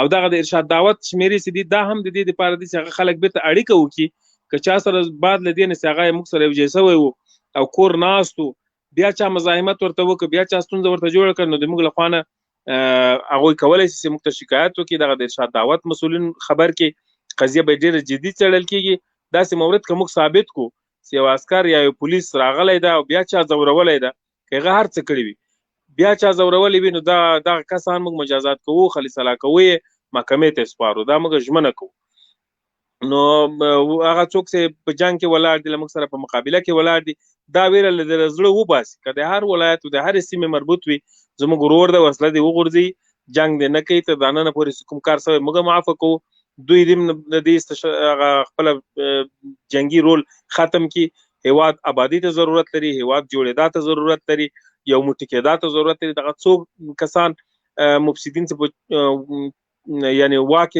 تسلط ته او یا د امریکې د ډېر خدمت دپاره په قدرت کې پاته سوي دي دومره کاله د دغو د ساتنې دپاره د خپل ژوند د عام عسکر په خطر کې نه غورځوي او دغسې عام پولیس دغسې نور کارمندان دغه څو نفره دي چې فقط شمېرې کو 100 نفرو نه اوړي چې دا ټول ګروګان نیولي دي دا ټول د موخو د اهدافو د خلاف د امریکا په خدمت کې ولاړ دي د امریکا سره 20 کاله په څنګ کې تېر کړه د هغو د موخو د اهدافو لپاره یې کار وکړه اوس هم په ابشاري په دې باندې کوي چې د سولې مخه نیسي خبرې سبوتاژ کوي مذاکرات خپل هغه سلیر روال ته پرې نه ښودل او بار بار خنډونه ایجاد کړل اوس هم د جنګ خبرې کوي څو ورځې مخکې موږ تاسې اورو د ارګ نه د جنګ اعلانونه کېږي نو دغسې خلکو دپاره د عسکر ځان نه قرباني کوي پرېږدي دي چې دا خلک لام تجرید سي لا هم ملت استفراغ کړي لکه دا څرنګه چې نن سبا وینو چې پرمختګونه روان دي خلک ولس اسلامي امارت ته ښه راغلاست وایي او په خوشحالي باندې ورسره یوځای کېږي دغه جریان پیدا کړي دا پروسه او تکمیل سي تر هغه پورې چې هېواد هم ازادېږي او جنګ ختمېږي مجاهد صاحب محترم یوه بله پوښتنه نن چې تخار ولایت یا نور کوم ولایتونه فتح شول د هغې ولایتونو نه د زندانونه د بندیان ټول راوویستل شول ځینو خلکو دا تنقید وکول چې په دې بندیانو کې داسې بندیان هم شته چې هغه سیاسي بندیان نه دي جنایي بندیان دي جنایتونه یې کړي دي قتلونه یې کړي دي نورو په جنایاتو باندې دوی ککړ دي نو اسلامي امارت ولې دغه بندیان له یو مخې خلاصوي ولې تفکیک نه کیږي دغه سوال ډېر په جای ده او دا خبره سمه هم ده چې بندیان ټول سیاسي بندیان نه دي جنایي بندیان دي په هغو کې حقوق العبد تړلي دي یو چا قتل کړی یو چا د یو چا مال نیولی یو چا په عزت باندې تعرض کړی هغه ټول بندیان دي باید محکوم وي باید خپله سزا تېره کړي دا واقعي خبره ده خو یو ستونزه موږ درلوده دا څه ولایتونو کې چې دا څه پېښ سوي دي تر اوسه هغه دا چې کله اسلامي امارت مجاهدین هغه ولایت ته داخلیږي له هغه نه لږ مخکې هغه عسکر پولیس د زندان ساتنه مسؤلیت لري هغوی د ساتنې کار پرېږدي حتی په ځینو جون کې دا کېږي چې په خپله دروازې هم خلاصې کړي بندیانو ته یو سازش ورسره وي نو په خپله وتښتي هغه ساحه پرېږدي کله مجاهدین ورسېږي بندیان په مخه ورته راووځي یا داسې حال کې وي چې بیخي ښار ته رارسېدلي وي نو دغسې حالت کې د مجاهدینو سره جنګ هم ورله غاړې وي بېرته دا بندیان ټولول بیا بېرته رانیول او زندان ته اچول بیا تفکیک خبره رسول دا یوه اوږده پروسه ده سر له دې چې د بمبار خطر هم دغه کې تړلی ده د وژنو خطر هم تړلی دی بېرته تعرض او د دښمن د جګړې خطر هم تړلی وي نو دغسې یوه ستونزه واقع ده هیله کوو چې مسؤلین او نظامي مسؤلین خصوصا دوی متوجه سي په آینده ولایتونو کې د دې دپاره یو سم پلان وي چې مخکې له مخکې چې زندان خلاص سي باید مخکې نه محافظین ورسي د زندان کنټرول په اختیار کې واخلي بیا د خلاصون پروسه ورو کړي یعنی په یو ورځ بعد خیر دغه بندیان چې بیا سیاسي دي یا بېګناه بندیان سوي دي یا مظلومان دي هغه بیا ورو راوباسي یو ورځ د زیاته په زندان کې هغه خلک خیر د تېره کړي چې دغه ظالمان راونوځي داسې خلک چې هغه رښتیا هم ټولنې ته په ګټه نه دي هغه راونوځي دې ته توجه سوې ده مسؤلین پې اخته دي مسؤلین هدایت هم سوي دي د مشرانو له خوا نه نظامي مسؤلینو ته آینده به انشاءالله په دې باندې سوچ کېږي خو دغه یو شی باید ټول موږ تاسې په نظر کې ولرو چې جګړه عادي شی نه ده جګړه کې الوا نه تقسیمېږي کله چې بندیان ناڅاپه یوه ډله راووځي دا نن په تخار کې موږ سره مخ شو همداسې کېدل بندیان وځنډېدل چې لږ وځنډېږي په تفکیک کې وسي هغه دروازو ته راورسېد حتی دروازې ماتې سوې ډېر لوی رش جوړ شو هلته بیا نو دې ته موږ اړ کېدو چې خدای ناخواسته برخورد وکړو هغه خلکو سره نو دا بیا بل ناورین پېښېده هلته د بمبار خطر وي هلته د جنګ خطر وي نو داسې څه ستونزې موږ لرو خو هیله کوو چې توجه ورته وسي یو ښه پلان ورته جوړ شي دا سوال په جای سوال مجاهد صاحب محترم یو بل سوال ډېر وخت به هم ستا هم نه ضایع کوو یو سوال کوم هغه دا چې زموږ سره ډېر تجاران ورونه په اړیکه نیسي او خپل ویره څرګندوي د راتلونکي په اړه چې اسلامي امارت به د دوی د سرمایې په اړه څه تصمیم نیسي. ځینې داسې تجاران دي چې په افغانستان کې ډېره لویه سرمایه ګزاري کړې ده. دغه تجارانو ته او دغه کاروباري خلکو ته تاسو څه ویل غواړئ؟ بلې سرمایه گزاران خو د دې هیواد سرمایه ده. دوی که سرمایه لري هغه د دوی سرمایه او دوی ټول بیرته د هیواد سرمایه ده. د هیواد اقتصاد او د هیواد راتلونکي آبادی د هیواد پرمختګ دا به د دوی تر سرمایو پورې اړه لري. نو موږ د اقبارم د قدر وړ دي. اسلامي امارت به انشاءالله د دوی د ساتنې مال ساتنه، د دوی د ځان په ساتنه او د دوی د عزت په ساتنه کې خپل نهایي کوشش کوي. او تر اوسه پورې دا څه ولایتونه نیول شوي دي. دا نن زه له سرپل سره په تماس کې د والي صاحب او د مسؤلینو سره دغسې جوزجان سره تماس وکړ. هلته اطمینان راکړ چې د هیڅ چا الحمدلله نه دکان، نه یو هټۍ، نه یو بانک، نه مثلا یو بل اقتصادي جای نه چا زیان ورسولی، نه چا لاس وروړی، نه یو چا یعنی یو کوچنۍ تخطي هم چا د خلکو په مال باندې نه ده کړې. حتی یو پیښه لا موږ په تېره ورځ وړمه ورځ په نیمروز کې درلوده. کله چې نیمروز ولایت فتح کېده، مخکې له دې نه چې ولایت فتح سي دښمن تښتېدلی و. هغه والي و، د کابل ادارې والي او مسؤلین چې دغه ټول تښتېدلي وو، هم ایران ته رسېدلي وو، مرز ته رسېدلي وو. له دې خوا نه د موږ مجاهدینو ته اجازه نه وه چې نیمروز ولایت ته داخل سي، ځکه په مشرتابه لا اجازه نه وکړي چې داخل سي د ولایت مرکز. نو یو څو ساعته مجاهدین له ښاره د باندې پاتې سول او هغه دننه نظام چې مخکې جوړ هغه هم کار پرېښود. یو څه خلک راووتل، ځینې دولتي جویونو نه یې ځینې شیان تښتول، لکه مثلا د ګاز ډبې دي، یو څه چوکۍ دي، یو څه شیان تاسو هم ځینې ویډیوګان لیدلي وي. یعنې دغه خلکو چې اوباشان دي او خپل سر دي دا کار یې کاوه. وروسته ډېر زر مشرتابه امر وکړي چې ښار ته ننوځي، کنټرول وکړي، د غلاو مخه ونیسي. بیرته ډېر حالت زر کنټرول شو. خو نیمروز داسې یو مثال جوړ څه موږ دپاره چې وروسته بیا سرپل سقوط وکړو، جوزجان سقوط وکړو، کندوز دا د سقوط وکړو، تخار. په دا ټولو ځایو کې موږ حتی یو خبر نه لرو چې یو دوکانه دی چای او یو چاکلیټ غلا کړی وي، داسې خبره موږ نه لرو. نو دا د اطمینان خبره ده چې موږ تجاران، د موږ سرمایه گزاران د دوی هیڅ شی به نه ضایع کېږي. صرف دومره انتظار دی کوي چې خدای نخواسته امریکایان یا د داخلي ځواکونه په بمبار کې له منځه یونیسي. لکه هلمند کې موږ شاهدان یو، یا نن په کندوز کې یو څه سرمایه د خلکو ضایع شوه. الله تعالی دوی ته عوضونه ورکړي او دښمن دې الله پاک وشرموي په دې ظلم باندې. خو دغه د موږ د مجاهدینو له خوا نه به هېڅ ستونزه نه وي انشاءالله. اول کار چې کله د ښاریاتو سره موږ ښاریاتو ته داخلي اول کار دا ده چې موږ به د خلکو امنیت ساتو. هغه تنها د تجارانو مال نه، د ټولو هغه خلکو چې مالونه په سیمه کې دي، کور یې ده، عزت یې ده، ځان د دې به ساتنه کوو، ځان متحد بولو او ټولو تجارانو سرمایه گزارانو ته اطمینان ورکوو چې په راتلونکي کې به دوی د هیواد په آبادي کې ډېر مهم رول لري. موږ هم دوی ته ډېر امید لرو او د هیواد هم دوی ته ډېر ضرورت لري. دوی باید زړه وانه چې وارخطا نه سي، خپله سرمایه ونه خوري، اطمیناني دې اوسېږي، هېڅ نه ستونزه به انشاءالله نه ورته پېښېږي. څو چې موږ ورته ژوندي یو د دوی مال ته به انشاءالله زیان نه رسي. مجاهد صاحب مننه. دغه وروستۍ پوښتنه بل هم کوم د نیمروز اړوند د نیمروز د فتح په مهال د کابل ادارې چارواکو ځینې نظامي وسایل ایران ته اړولي وو، ایران هیواد ته اړولي وو. په دې اړه خو د ایران هیواد سره خبرې نه دي شوي چې آیا هغه وسایل دوی واپس کوي یا واپس کړل او که نه؟ بلې موږ تماسونه نیولي دي، د سیاسي لارو نه د ایران چارواکو سره خبرې شوي دي چې زموږ وسایط او ځینې اسلحې هغه دښمن د تېښتې په وخت کې تاسو ته در اړولي دي. هغو بیرته اطمینان راکړی چې هغه شیان راوښتي دي، خو موږ هم په مرضي سیمو کې ساتلي دي، وړاندې نه دي پرېښي.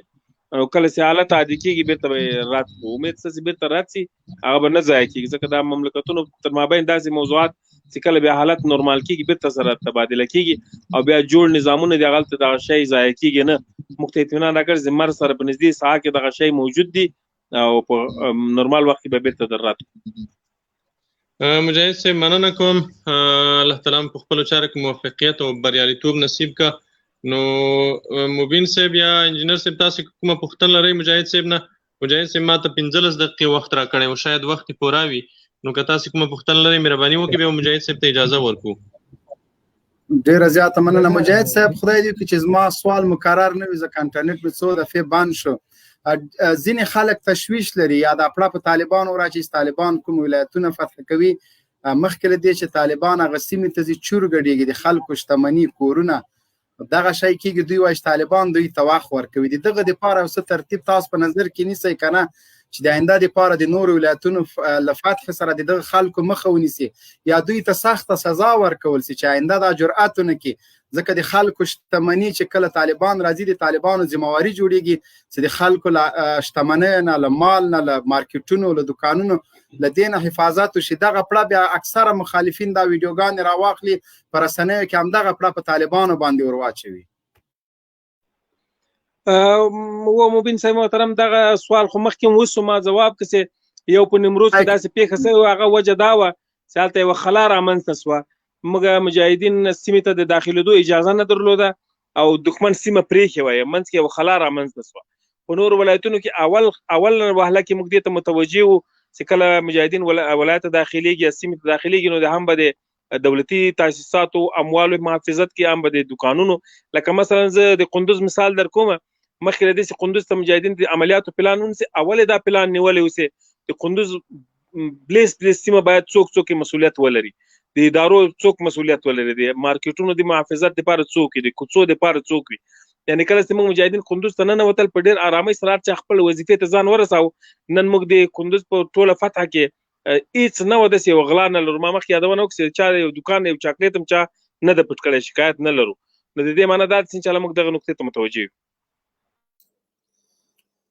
مجاهد صاحب محترم الله دې خوشحاله را الله دې صحت درکړي. مجاهد صاحب ډېره مننه چې موږ سره د برخه واخیسته په دې لایف کې.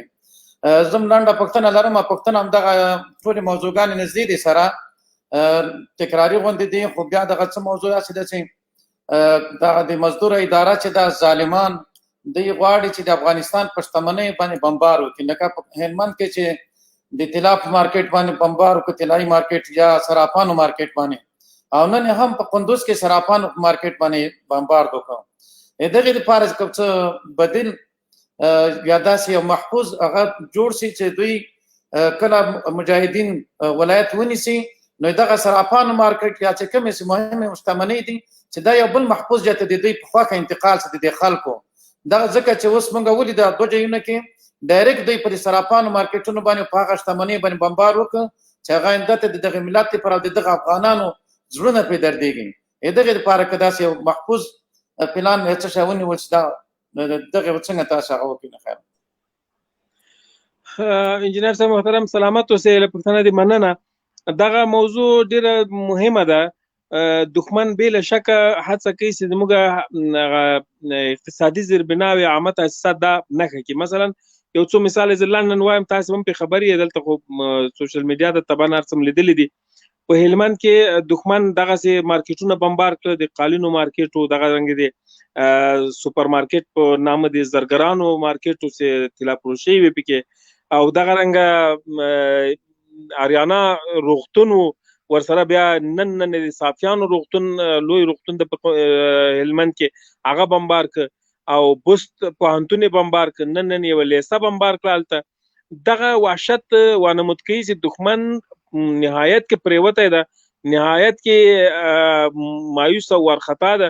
هڅه کوي چې خلک وځپي یعنې د خپله ماتې انتقام له خلکو نه واخلي د خپل شکست رسوایي او ذلت انتقام له ولس نه واخلي خصوصا لغه عامه تاسیساتو نه یې واخلي دلته یو نوه خرابي رامنځته کړي. دا د دښمن جنایت ده. موږ به هم انشاءالله کوشش وکړو چې د ولایاتو د نیوو په وخت کې مخکې له هغه نه چې داخلېږي مجاهدین یا داسې یو پیښه کېږي چې هلته مقاومت ډېرېږي نو خلکو ته یو څه مشورې ورکړو چې دوی باید ځینې مالونه چې د انتقال وړ دي هغه موقتا ځان سره محفوظ ته انتقال کړي کوم شی چې منقولي دي او ممکن دي چې نقل کړي. او بله دا ده چې کله دغسې جنایت کېږي زموږ د سوشل میډیا ملګري نور فعالین زموږ رسنۍ دا باید ټول هڅه وکړي چې دغه جنایت ډېر نړیوال کړي. کوشش وکړي چې دغه ویډیوګانې دا خبرونه په مختلفو ژبو باندې په نړۍ کې وشیندل سي او دغه جنایتکاران معرفي سي چې دوی دومره جنایتکاره دي لکه نن د قندوز د اسمان نه دوخړې خطې او یو مارکیټ ور اخیستی او ډېر بوږنونکې صحنه وه دغسې تېر ورځ په هلمند کې دغسې مارکیټونه ور اخیست. دا په نړیواله سطح باندې ډېر د غندنې وړ عمل ده. نو دغه هم یوه لار کېدلی چې ګوندې دغه خلک منزوي سي په نړیواله سطح باندې دا نن موږ هغه لرو تماسونه لرو چې امریکایان له دې نه انکار کوي چې موږ په دې بمبار کې ونډه نه درلوده او د هلمند په بمبار کې سره له دې چې مجاهدین وایي چې امریکایي الوتکې هم په دې بمبارونو کې صحیح مې وي خو امریکایان د دې له وجې چې نړیوال خجالت سره مخ شوې ده دغه شي نه نن انکار کوي او د کابل اداره باید د دوی په حمایت کې د بمبار کیږي د دوی د رسوایی ډیر کار وسی رسوایی سي دوی ډیر رسواسي نو دغه ذلت نړیوال سي ګوند د دې د نابودي هغه نږدې سبب دا جوړ سي چې نړیوال حمایت هم له لاسه ووځي او دا څوک چې لیک په رسمیت پیژني دغه مخزنې واړي او د یو جنایتکار باند په توګه باندې خلک هم راسره ومني چې دا یو جنایتکار باند دا بشري جنایاتو یوه مجموعه ده کوم جنایت چې دوی ته په مخه ورځي او له وسه کېږي هغه کوي نو ټول همکاري به سره کوو عمومي سرمایهدار وروڼه هم کوم شی چې منقولي مخکې له دې ښار سقوط کوي ښه دا ده چې هغه خپل منقولي مواد ویسي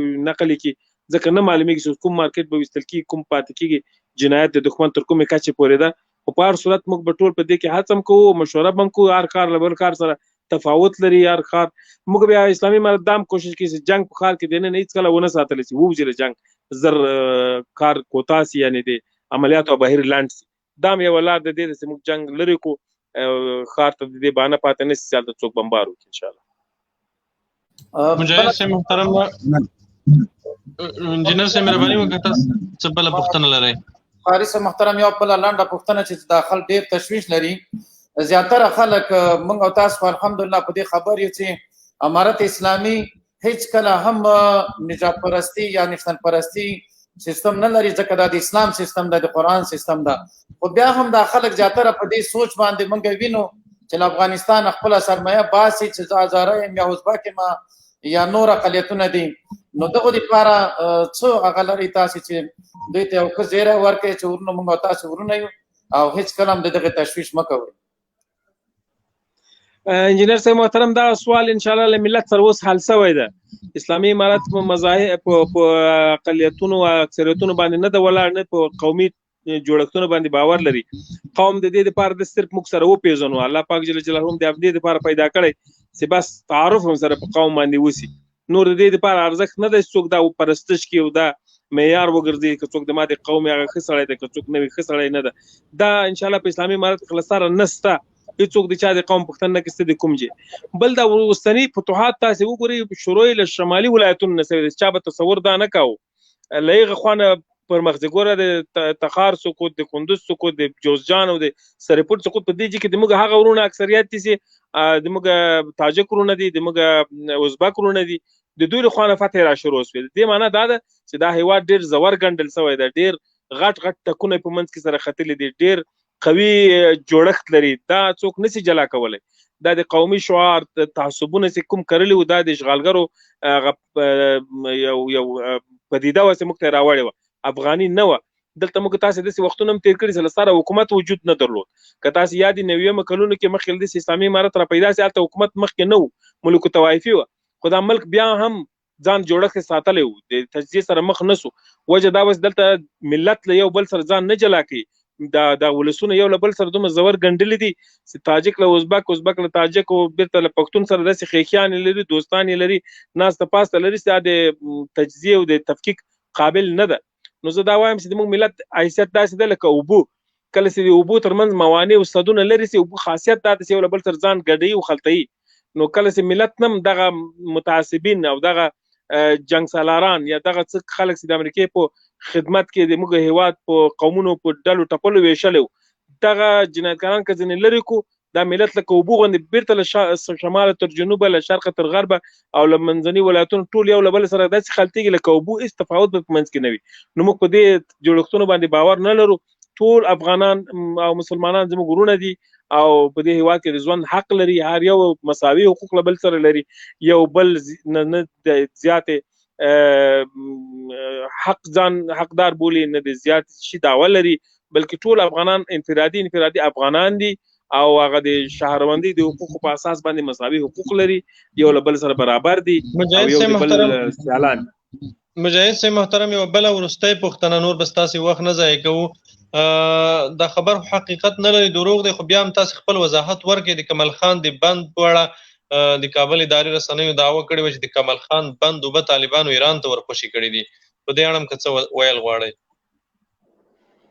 ما مخکې وویلې چې دا دښمن دومره ډېر وارخطا شوی او دومره ډېر ذلیله شوی دی چې کله کله د دوی ادعاوې موږ له سره هېڅ ردولې نه غواړو ځکه تاسو که د دوی د تلفاتو امروزه اعلانونه ګوري نن که پرون اعلان وکړي موږ 600 طالبان شهیدان کړي دا خبره موږ نه ردو پر رسنیو کې چاته مونږ نه دی ویل نه دا خبره دروغ ده ځکه دی چې عقل نه مني خپل که څوک وایي چې اسمان را لویدلې د څوک نه من دا خبر رد ضرورت نه لري او که څوک وایي چې المر نه در راختلې دا خبره رد ضرورت نه لري ځکه دا د شیان دي چې عقل په خپل قضاوت کولای شي د هر چا عقل چې دا خبره رښتیا نه ده نو بنا ان دغه تلفات او ادعا چې دوی کې یا دغه د کمال خان د بند غوندې سو ادعا دوی کې دا د چا عقل ته نه ورغورځي او بل به شرمانه خبره دا ده چې کمال خان بند په چار برجک ولسوالۍ د نیمروز کې ده اغل ته د اسلامي امارت مجاهدین هیڅ ورسېدلې لا نه دي هغه لرې ساحه ده ډېره لرې پرته ساحه ده نو هغه ساحې ته موږ لا نه ورسېدل نو څنګه به موږ اوبه پرېږدو او بیا که ور ومرسېږو نو اوبه ولې موږ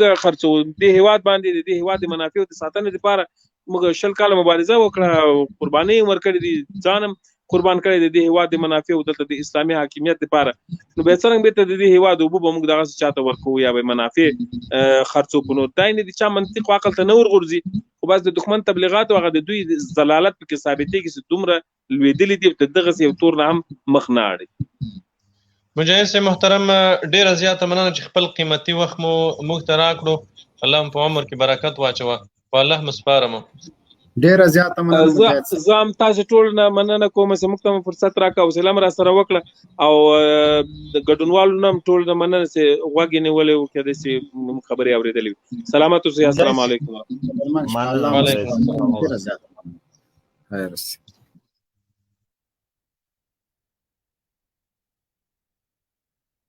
شاهین صاحب لاندې په سټوډیو کې یو ملګری مجاهد صاحب نه څه پوښتنې کول غوښتل خو متاسفانه چې نه راغلی دا د دعوت ارشاد د کمیسیون شمیرې یو وارې زه بیا اعلانوم د سمې شکایات د کمیسیون شمیره هم مبین صاحب زه اعلانوم که چېرته هم اول خو د دعوت ارشاد د کمیسیون شمیرې چې دي دلته شاهین صاحب تاسې اچولې هم دي د واټساپ شمیره هم زه اعلانوم د موبایل شمیره چې دا 0 228 206 او د بي سیم شمیره چې دا 0 906 11 شپږ یا او د واټساپ شمیره چې دا 0 915 480 804 480 804 0 915 480 804 دا د دعوت ارشاد د کمیسیون رسمي شمیرې دي تاسو کولای شئ چې په دې شمیرو باندې 4 ساعته هر وخت دغه شمیرې فعال وي تاسو زنګ ووهئ او دوی سره میسیج وکوئ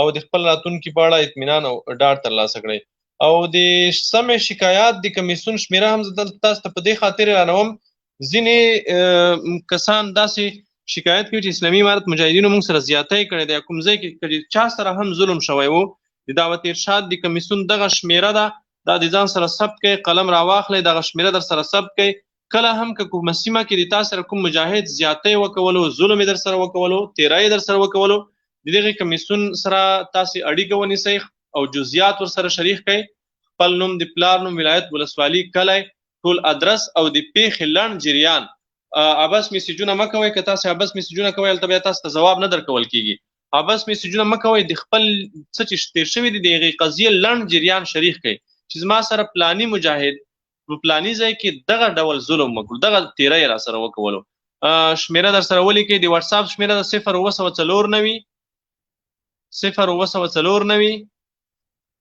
یو اویا 9 اویا شپږ څلوېښت 0 904 یو اویا 9 اویا شپږ څلوېښت او دا دویمه د بي سیم شمیره ده دا شمیره بیا هر وخت خلاصه وي دا د موبایل شمیره ده دا هم در سره ولیکئ 0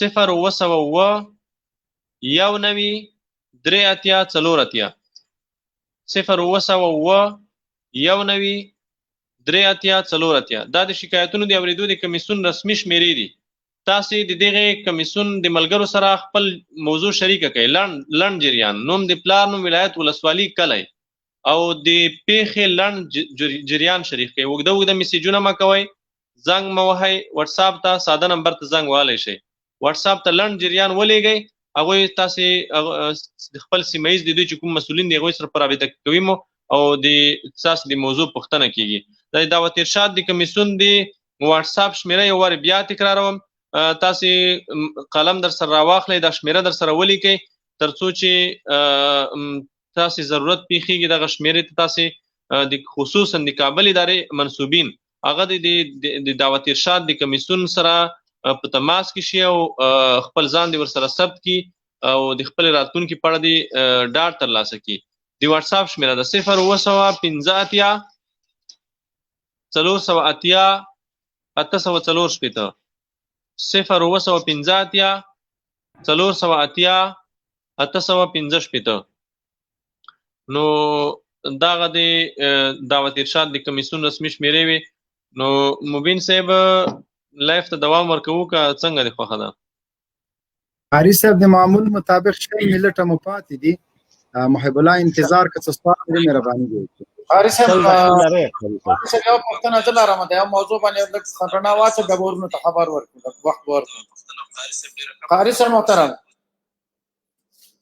قاری صاحب دغه انجینر صاحب اورم دغه د کابل ادارې څو ورځې مخکې څه خلک راوښکل د شپې په دې ولایتونو کې د الله اکبر چغې پې وهلې.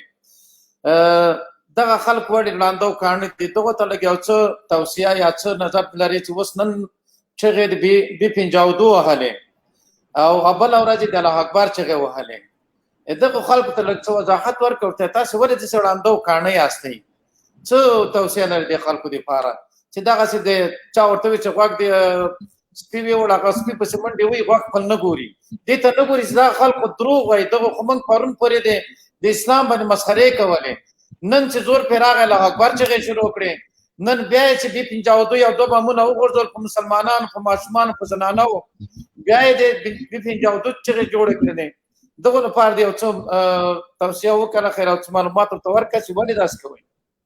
انجینر صاحب محترم، څو وارې مخکې موږ دغه موضوع باندې خبرې وکولې. الله اکبر دا د اسلام شعار دی، د اسلام تکبیر دی او مسلمانان وایي، هغه خلک وایي چې په الله باندې باور لري، په الله باندې ایمان لري. دغه کلمه چې د خلکو وکاروله، ټامیانو فلبریټانو دغه کلمه په دې خاطر وکاروله چې دوی هغه موږ خواته متل دی چې اوبو اخیستی هر شي ته لاس اچوي. نو دغه اوبو اخیستي اوس هر څه ته لاس اچوي. اوس فکر کړی دی چې په الله اکبر نه به دا خلک راپورته شي. هغه د خیزش مردمي دسیسه هم ناکامه شوه. ښځو نرو ته به یې وسلې په لاس ورکړې وي، ټوپکان به په لاس ورکړې وي، دوی طالب په خلاف جنګېږي. هغه حیبه هم ناکامه شوه. ملت ولیده چې د کابل ادارې ولسوالۍ خو څه کوي چې اوس الحمدلله ولایتونه پرېږدي. نو موږ هغه خلکو ته چې هغه په غیر شعوري ډول د کابل فاسد ادارې د پروپاګنډچیانو او دروغ ویونکو د تبلیغاتو د اثر لاندې راغلي دي، هغوی ته موږ وایو چې لطفا تاسې لږ دا واقعیتونه وګورئ. دغه خلک چې امریکا په د ملت په اوږو کېنولي وو، د دوی حقیقت به تاسې اوس لیدلی وي، درته څرګند به هم شي. دا ولسوالۍ او ولایتونه ولې فتح کېږي؟ کومه معجزه شوې ده؟ همغه وحشي جنرالان، همغه وحشي بدماشان اوس هم په واک کې دي. نه په دفاع وزارت کې بې کفایتي شته، نه په داخله وزارت کې بې کفایتي شته. کوم څه چې دوی په توان کې دي هغه شته. امریکایانو چې څومره وحشي قطعات روزلي دي هغه په خپل ځای دي. وحشتونه دوام لري، چاپې دوام لري، د افغانانو وژنه دوام لري، د افغانانو د وینو پوښتنه نه کیږي. خو د دې سره سره بیا هم دوی ماتې خوري، ځکه چې دا جنگ د امریکا و. د امریکا په جنگ کې تاسې تکبیر غږونه مه کوئ، دا امریکایي جنگ ده. دا د تکبیر په غږ دا جنگ نه بدلیږي. اوله ورځ یو چا لیکلي وی چې یو امریکایي ترجمان قصه راته کوله چې زه ماته امریکایانو وویل چې دا د الله اکبر د چیغې نه موږ ډېر سخت ډارېږو. د مجاهدینو د الله اکبر ناره چې موږ اورو د موږ وار خطا کېږي. وی چې هغه ترجمان وی تیلی چې زه به اوس الله اکبر ووایم چې تاسو ته پته ولګي چې تاسو څنګه ترې ډارېږئ. ترجمان چې الله اکبر چیغه کړې دو، هغه امریکایي وی تیلی چې نه، دغه هغه الله اکبر نه ده چې موږ ترې ډارېږو. تا د الله اکبر نه موږ نه ډارېږو. نو هغه الله اکبر چې کفار ترې ډارېږي هغه دغه الله اکبر نه ده چې دا ته یې په خوله وایې. ځکه ته چې دا کوم الله اکبر وایې دا ته د اخلاص نه وایې، دا ته د الله د لویۍ د بیانولو دپاره نه وایې، ته د خپلو نورو اهدافو دپاره وایې. ته غواړې چې دا ستا جمهوریت وساتل شي، ته غواړې چې ته په قدرت کې پاتې شي، ته غواړې چې ته خپل عیاشۍ فحاشۍ ته دوام ورکړې. څه غواړي چې په دې ملت دې دغه عیاشي فحاشي دغه رقص او دغه فساد همداسې مسلط وي او ته دې مزې کوي، ته دې چرچې کوي.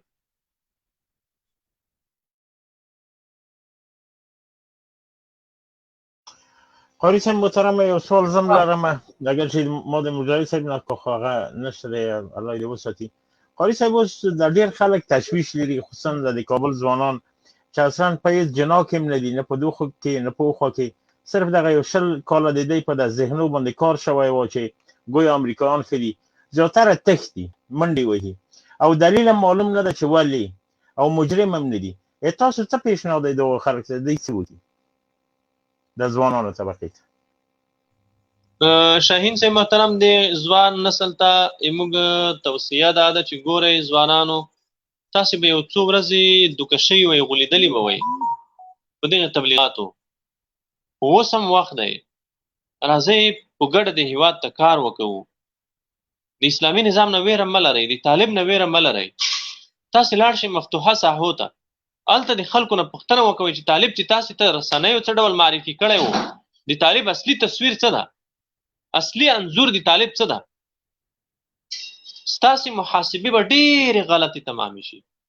تاسې به فکر وکوئ چې په موږ باندې 20 کاله دې رسنیو نشه کړې وه، سحر یې په موږ کړی و، په موږ یې شراب والي و، په موږ یې چرس والي و. داسې فکر به وکوئ کله چې د طالب سره مخامخ شئ، کله چې مفتوحه سیمو ته لاړ شئ. په دې اړه هېڅ ډار مه کوئ، هېڅ اندېښنه مه کوئ، تشویش مه کوئ. تاسې د هېواد راتلونکي یې، تاسې د هېواد سرمایه یې، کوم څه چې ترلاسه کړي د خپل هېواد دپاره یې وکاروئ. او د سمه شکایات کمیسیون شمیره اعلان کړه، که چا در سره ظلم کولو، چا تاسې ته اخطار در کولو، چا ویرولی، د دغې شمارو سره رابطه وکوئ. د دعوت ارشاد د کمیسیون شمیره مو درکړه، کوم ورونه چې د موږ عسکر ورونه چې غواړي د اسلامي امارت سره یو ځای شي، د هغې شمېرو سره په اړیکه کې شي. مبین صاحب ما ته اجازه راکئ، په لوی او متعال الله مسپارم. او نن مو الحمدلله ریکارډ بیا جوړ کړو، بلکې د پروسه کال هم ریکارډ ور واړولو. پروسه کال موږ تاسو 14,000 لایف نه ورسولی الحمدلله. او په اخر کې به دومره ووایم، مبین صاحب په اخر کې دومره وایم، په اخر کې به خبره کوم، هغه خلک چې تیر 15-16 کلونه زور وهلو، موږ ته اخطارونه راکول چې تاسې به موږ له رسنیو ورکوو، تاسې به موږ له فیسبوکه ورکوو، هغه خلکو ته بیا وایو چې بیا له ځان سره فکر وکوئ. ستاسې محاسبه غلطه وه، ستاسې محاسبه غلطه وه. الحمدلله د ارګ او په کابل کې نور رسنۍ چې په میلیونونه لایکونه لري، په میلیونونه لایکونه، د هغې مهم لایفونه، د ارګ لایف، د اشرف غني خبرې، د اختر وینا یا کومه مهمه وینا چې وي، د 3,000 کسانو 2,000 کسانو نه زیات کتونکي انلاین نه لري. الحمدلله د موږ دغه پاڼه چې کیدای شي 2-3 ورځې دوام وکړي او نورې وم نه کړي، دوی والوزوي، ماین ورلاندې کې والوزوي. دغه پاڼه موږ 14,000 کسان په انلاین ډول ګورو. ډېره زیاته مننه قاري صاحب، الله مو عزتمن لره، الله مو ژوندي لره. قاری صاحب الله دې پکار لره، الله دې صحت درکړي، الله دې خپل حفظ مننه خوشاله. محترمه کې دغه سوال ته ځواب ورکړي. قاری صاحب دا سوال ته ځواب ورکړئ، مهرباني وکړئ. قاری صاحب محترمه د ارڅ د مخه تاسې او ستر جنرال مبین صاحب، شاهین صاحب او ټولو ملګرو ته سلامونه احترامات. ثانیاً دغلته هندي الوتکې زموږ په هېواد په ګوټ ګوټ کې بمبارونه کوي او هغه داسې بمبارونه چې ټول ناورینونه رامنځته کړي دي. آیا امارت د هندي چارواکو سره یا د هندي خلکو سره خبرې نه دي کړي چې ولې دوی خپل پیلوټان او الوتکې راوړي او د افغانستان په فقیر ولس باندې بمبار کوي؟ اسلامي امارت د دې بدیل څه لري چې اسلامي امارت تر څو د دغه ولس لپاره چې دغه د بل هېواد وګړي راځي او دلته زموږ افغانان وژني؟ ډېره زیاته مننه. بالله وروره زه خپله د اسلامي امارت نه مې غوښتنه دا ده، دا غوښتنه تاسې هم را سره بدرګه کوئ. د موږ غوښتنه دا ده چې اسلامي امارت دې نوره حوصله نه کوي دغه احمقو هندوانو ته، دغه احمقو هندوانو ته همدومره حوصله بس وه. یو 2-3 مازده موټر د پسې راډخ کي، کابل کې د احمقو هندوانو سفارت ته نه باسي چې دماغ ځای ته راشي. د اسلامي امارت نه غوښتنه دا ده چې په ولایاتو کې چې څومره د اندوانو کنسلګرۍ دي غټ مازدا موټر دې ورته ډاخ کړي لیو مخ د خاورو سره خاورې کړي دا خلک د زور په ژبه پوهېږي د زور په منطق پوهېږي همدا د موږ د اسلامي امارت نه غوښتنه ده او تاسو هم دا غوښتنه بدرګه کړئ راسره زموږ هم همدا غوښتنه ده چې هندوانو ته داسې سبق ورکړو چې یاد ساتي بیا ژوند دی د افغانستان خواته کاږه راونه ګوري والله مسپارم السلام علیکم ورحمت الله الله عزتمن لره ډیره زیاته مننه قاري صاحب محترم په الله مسپارم عزتمندو دوستانو مونږ هم د پتلو تلو کې ټولو نه یوه نړۍ مننه کوو چې لایف خپرونه کې مونږ سره ګډون وکړو لایف خپرونه په همدغه ځای پای ته رسوو که کوم ملګري څه ویل لري هغه د کنې په لوی الله مسپارم ډیره زیاته مننه چې نن مو د لایف په شیر کولو کې زمونږ غږ خلکو ته په رسولو کې مونږ سره مرسته وکړه الله دې تاسو ژوندي لري الله دې تاسو آباد لري د افغانستان اسلامي امارت زنده باد